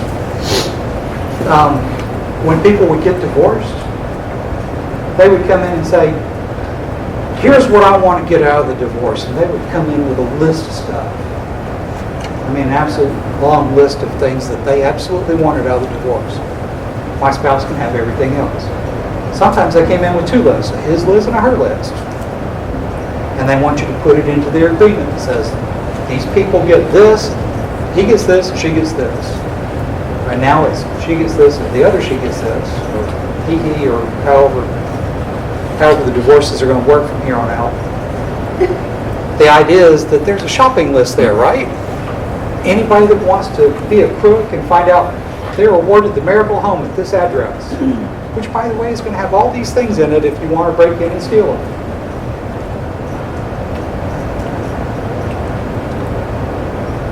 That was a problem. So they passed a rule to keep from putting all that information in, at least the children's social security numbers and bank account numbers and children's date of birth, so you can't steal their identities. But the other problem exists about lists of who gets what property.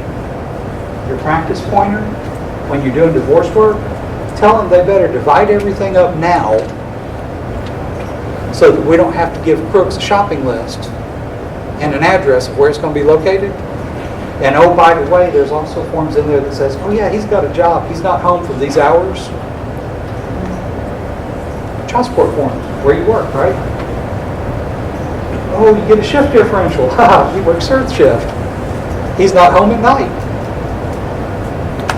So that's the main push behind preserving their privacy. The next rule I want to cover is Rule 6.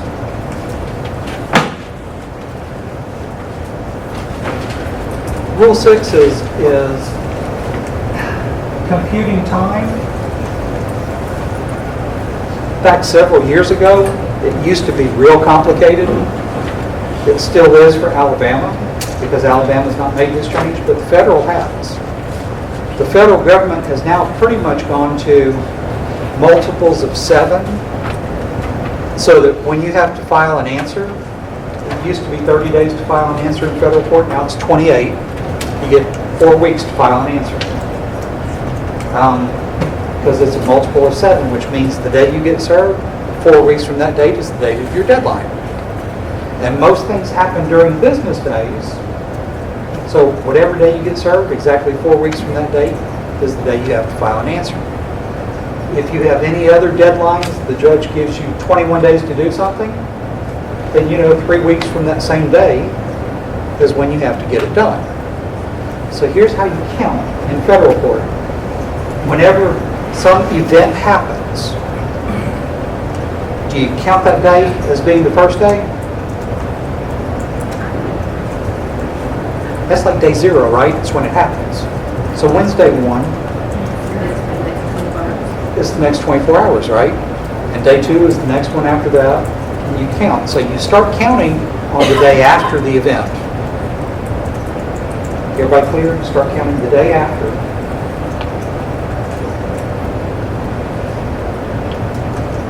Now, in state, you start counting the day after also. But if the number of days that you're counting is less than 11, you don't count weekends and holidays. So here is, if you have a court order that says you have 14 days to respond to something, in state court, 14 days, or in state court it says 10 days. 10 is less than 11, right? So you don't count weekends or holidays.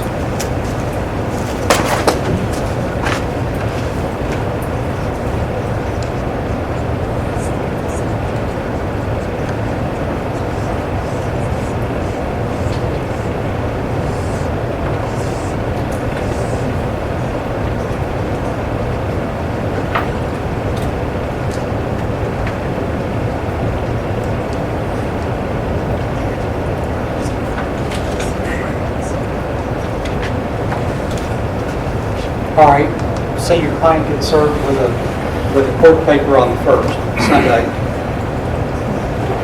It can happen, right?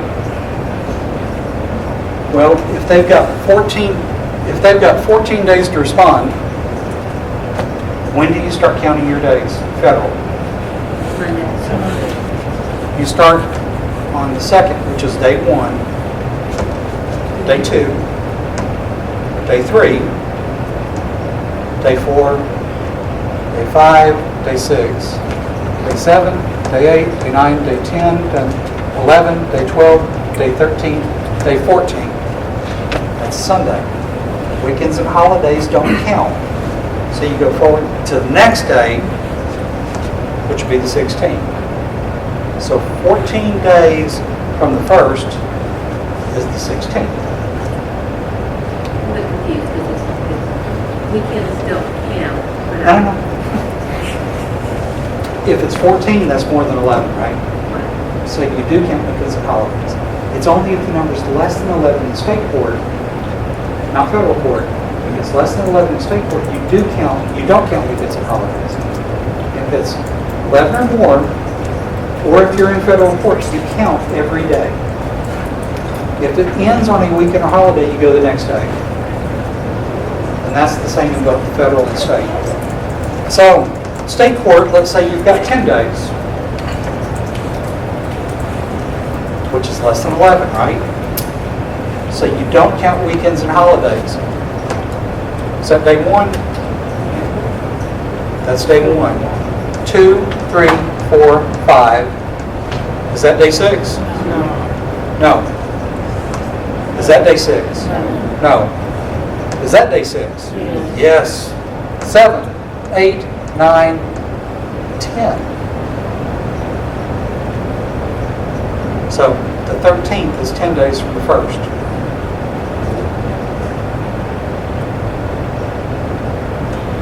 Let's start them on the 2nd. Everything happens on the 2nd. 14 days or 10 days. So if it happens on the 2nd, that's 1. We're counting 14 days first. That's 1, 2, 3, 4, 5, 6, 7, 8, 9, 10, 11, 12, 13, 14. 14 days from the 2nd is the 16th, right? You would expect that. It happens on Monday, you reply on Monday. Now, what's 10 days from the 2nd in state court? 1, 2, 3, 4, 5, 6, 7, 8, 9, 10. 10 days in state court is the 16th, where 14 days in federal court is the 16th. It's the same. Now, let's assume that this is January and they observe New Year's Day on the 2nd because the 1st is Sunday. You don't count the 2nd, right? Weekends and holidays. So you see how... You You can't start them all. Well, you can. If you get somebody served on New Year's Day while they're still recovering from a hangover, yeah. Put them the day before. If it was the 31st, then you could count the first. Then you don't count the first. You count, start the second. Right. So the general rules in Rule 6 are, you start, the first day is the day after. Everybody got it? The day after is the first day. And then you count your days. Did you see why I actually tap the board every single time? That's an old trick I picked up in algebra, believe it or not, where if you follow every step and you show every step, then you don't make mistakes. This is where you don't want to make mistakes.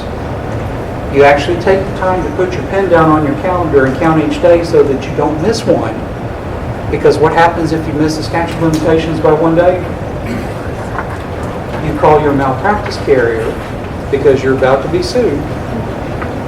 And that $1 million case, now you're telling your client, oh, no, that's just $100. It's $1 million from him, but it's only $100 from me. That doesn't work either.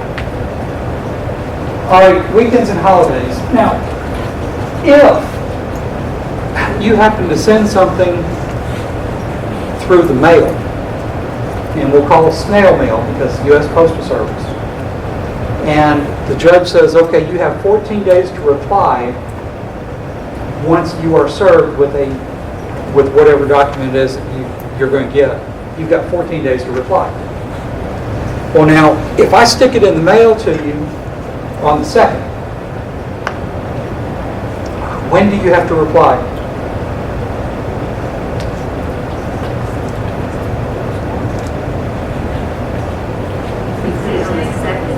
I stick it in the mail, and my certificate of service says, I hereby certify that I put this in the mail on the 2nd, addressed to you, with postage on it.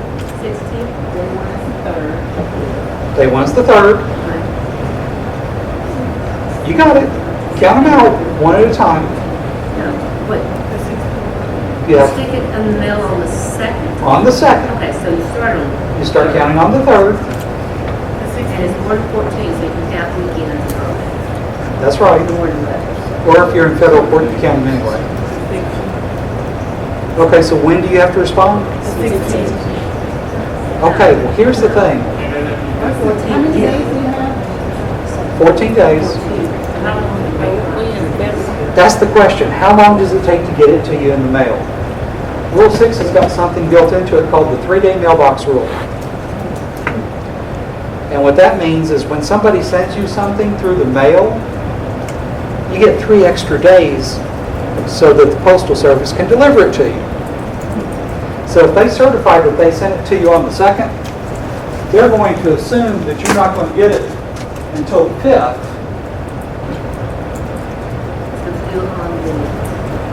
But they say the 2nd. So 1, 2, 3, 4, 5, 6, 7, 8, 9, 10, 11, 12, 13, 14. And then 3 more days because it was sent by mail, so 17, 18, 19. You've got till the 19th to respond. It's not to get into the weeds, but it doesn't matter if it's like overnight mail or express. It says through the mail. Now, there are exceptions to that, like answering a complaint. If I serve you by certified mail, the day that you sign that green card is the day you got served. So you've got however many days from the day you got served but for any other court papers that I send to you through the mail, the summons and complaint is the exception. Any other under Rule 6, you get to add 3 more days because of service by mail. Now, I haven't read it this week, but at least in Alabama, where you served it by email, you still get 3 more days. So mail and email is 3 additional days whenever something is sent. What about appeals boards? Do they need to that? No, they've got their own set of rules. Whenever somebody sends you a brief and they e-file their brief and they mail it to you, yes, you get the 3 more days by mail.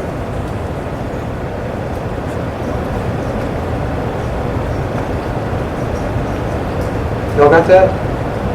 That's probably one of the most important things you need to know in civil procedure is how to count days.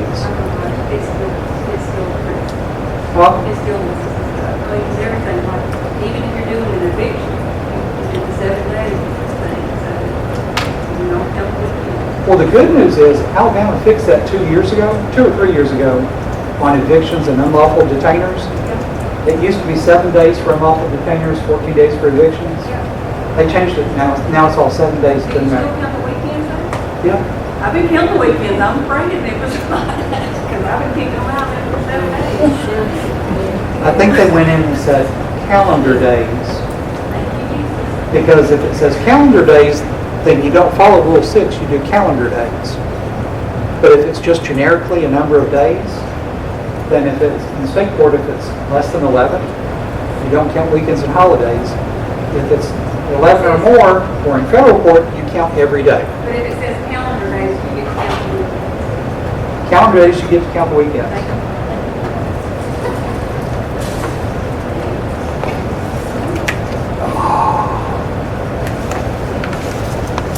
Let's make sure we got everything covered. I was thinking about the syllabus that you're reading from, and like, you talking about the cases in the various rules.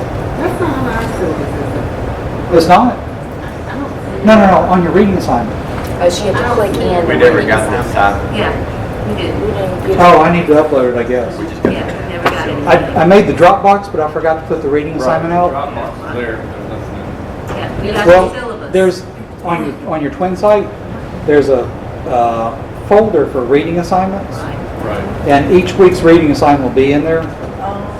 I just haven't put it out there yet. Oh, okay, Okay. okay. Well, I didn't want y'all reading it before class. So did I miss something? Yeah.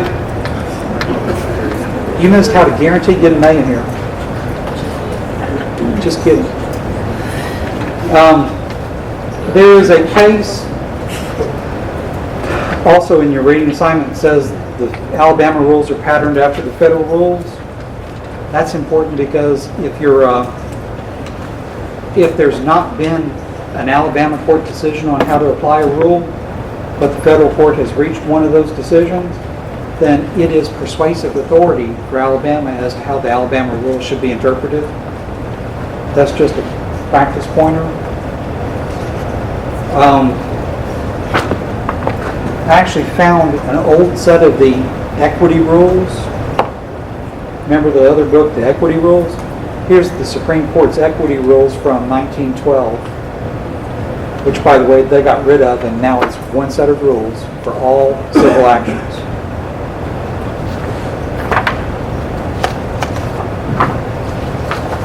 Any questions?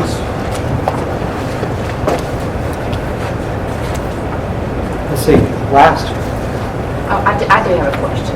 81, 83, 81 is the exceptions, 83 is the local rules, 85 is the title, 86 is the effective dates, Rule 87, Alabama civil procedure. Can you put that out there for us? Is there, Yeah, this is the reading assignment. okay, This is what I'm going to post. okay. And for next week, you need to read chapter 5 in your book about the Erie Doctrine, because we're going to discuss it next week. Yes?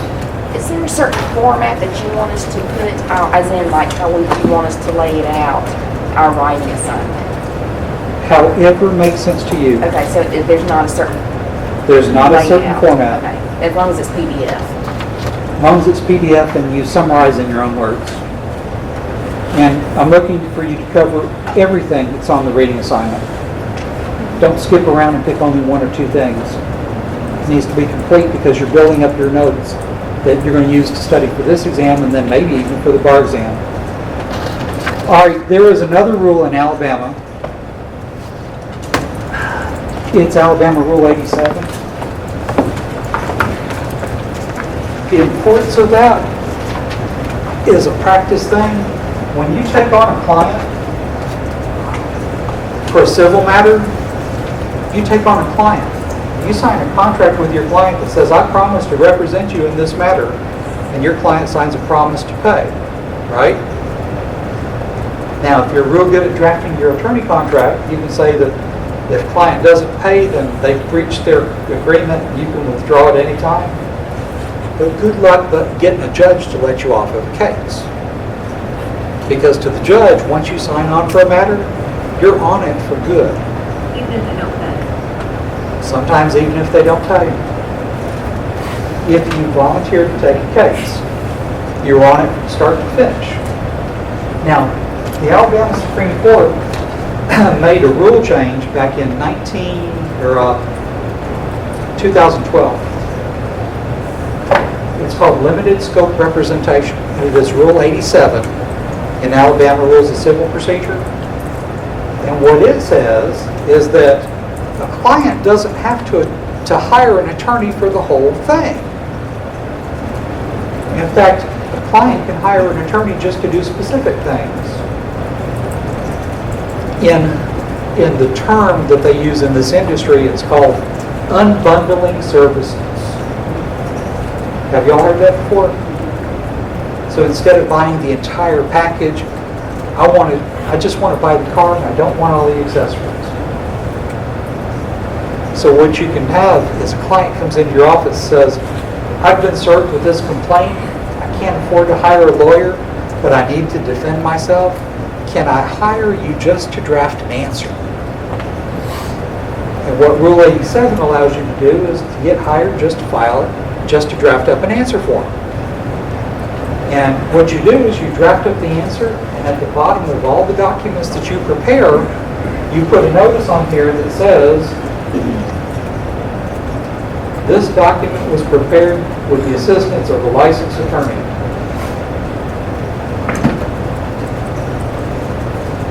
That's all you put. Then they sign it. So the court knows that they had some legal assistance in doing it. You don't have to do an appearance, You don't have to do an appearance. you have to sign off on that answer. No, you don't sign it. They do. That notice and They sign their own paperwork. If you sign on only to draft an answer form, sometimes they call that ghostwriting, that you're writing it for somebody else. Now, the next step up in this limited scope representation is you can file a notice of appearance for a limited purpose. Now, they've been doing that in criminal court for years. Client comes in and wants to hire me, and they've just been arrested and they filed a complaint and it's in district court. I'd file a limited notice of appearance to represent them in district court. And if we get a deal worked out in district court, great. And if we don't, and they send it on to the circuit court, I'm out of there. My limited appearance was just for district court. Well, they took that practice from criminal practice, they put it into civil. Civil, now you can file a limited notice of appearance that says, I've only been hired to handle this hearing. And that's it. And then once you've completed that hearing, you can file a notice of termination that says, I've done exactly what I was hired to do. And you are out of the case. Now, traditionally, once you signed on to a case, you're stuck. But back in 2012, Supreme Court said, that's kind of scaring too many people away from attorneys and getting help. Let's let them hire attorneys for specific reasons and let the attorneys off the hook once they've done it. So that's another big difference between federal and state. State Court Rule 5.2.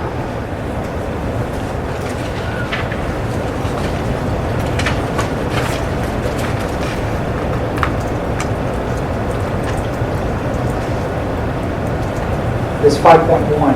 Federal court is 5.2 privacy. State court is 5.1 privacy. And basically, it's the same protections as in federal court. You don't put the whole social security number or taxpayer ID. You don't put kids' dates of birth or their names. You put their initials. And you don't put account numbers. On your rating assignment, I've included a link for you for the local rules for the northern, middle, and southern districts of Alabama federal courts. That's just for you to see what their local rules look like. I'm not testing you on local rules. The only thing I want you to know about local rules is that every federal district can make up its own local rules. That's what you need to know about local rules. For state courts, they're not supposed to have local rules. But the rating sign includes that for you. The Alabama Code 12-2-7 says the Alabama Supreme Court can make its own rules. Compare that with Congress and U.S. Supreme Court. U.S. Supreme Court has to get Congress's approval. In Alabama, the Alabama Supreme Court makes the rules. Now, there's also a provision there that says, even though there's a state court rule, the Alabama legislature can pass a law of general application throughout the entire state, which can overrule that rule. As long as it's statewide, they can do that. And then the cases we covered, due process, rules, void judgment, Clark v. Smith, subject matter jurisdiction, personal jurisdiction, and due process. It doesn't have those three, it's void. Ex parte Seymour, I forgot to mention that yet. It defines jurisdiction. Jurisdiction is the court's power to decide a case. Simple.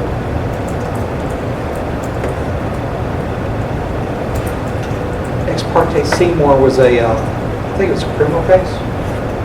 But the Supreme Court went and generically said, the power of the court to decide a case is what jurisdiction is. And then all your due process cases, with Matthews versus Eldridge being highlighted, that's your burdens of proof. Erie doctrine for next week, and then the assumptions, the 7 assumptions built into civil procedure. That law review article is actually on your other reading materials. When you go into your Westlaw, you can put it in by citation, 60 George Washington Law Review 1683, and it ought to pull that article up. I went and double checked, it's part 2B specifically of that article, which has the 7 assumptions in it. You're welcome to read the rest of that article if you want to, but just know that these rules were actually designed for a purpose. They actually thought about it before they designed the rules. And the rules are designed to actually, one set of rules for everything, one day in court for one cause of action, and preserve the right to jury trial and due process. Any questions? It used to be a first-year class, and I would have everybody say where they're from, so you could identify if you have somebody who's close to you to be in your study group. I'm going to assume you already have those. They'll have study groups already. And if you do, you're welcome to divide up the reading assignment. Just make sure that your groups is your groups, and you're not using old notes from somewhere because the laws do change. Anybody come in after I call roll, come see me and make sure you get on the roll. Otherwise, we're going to cut loose a little early.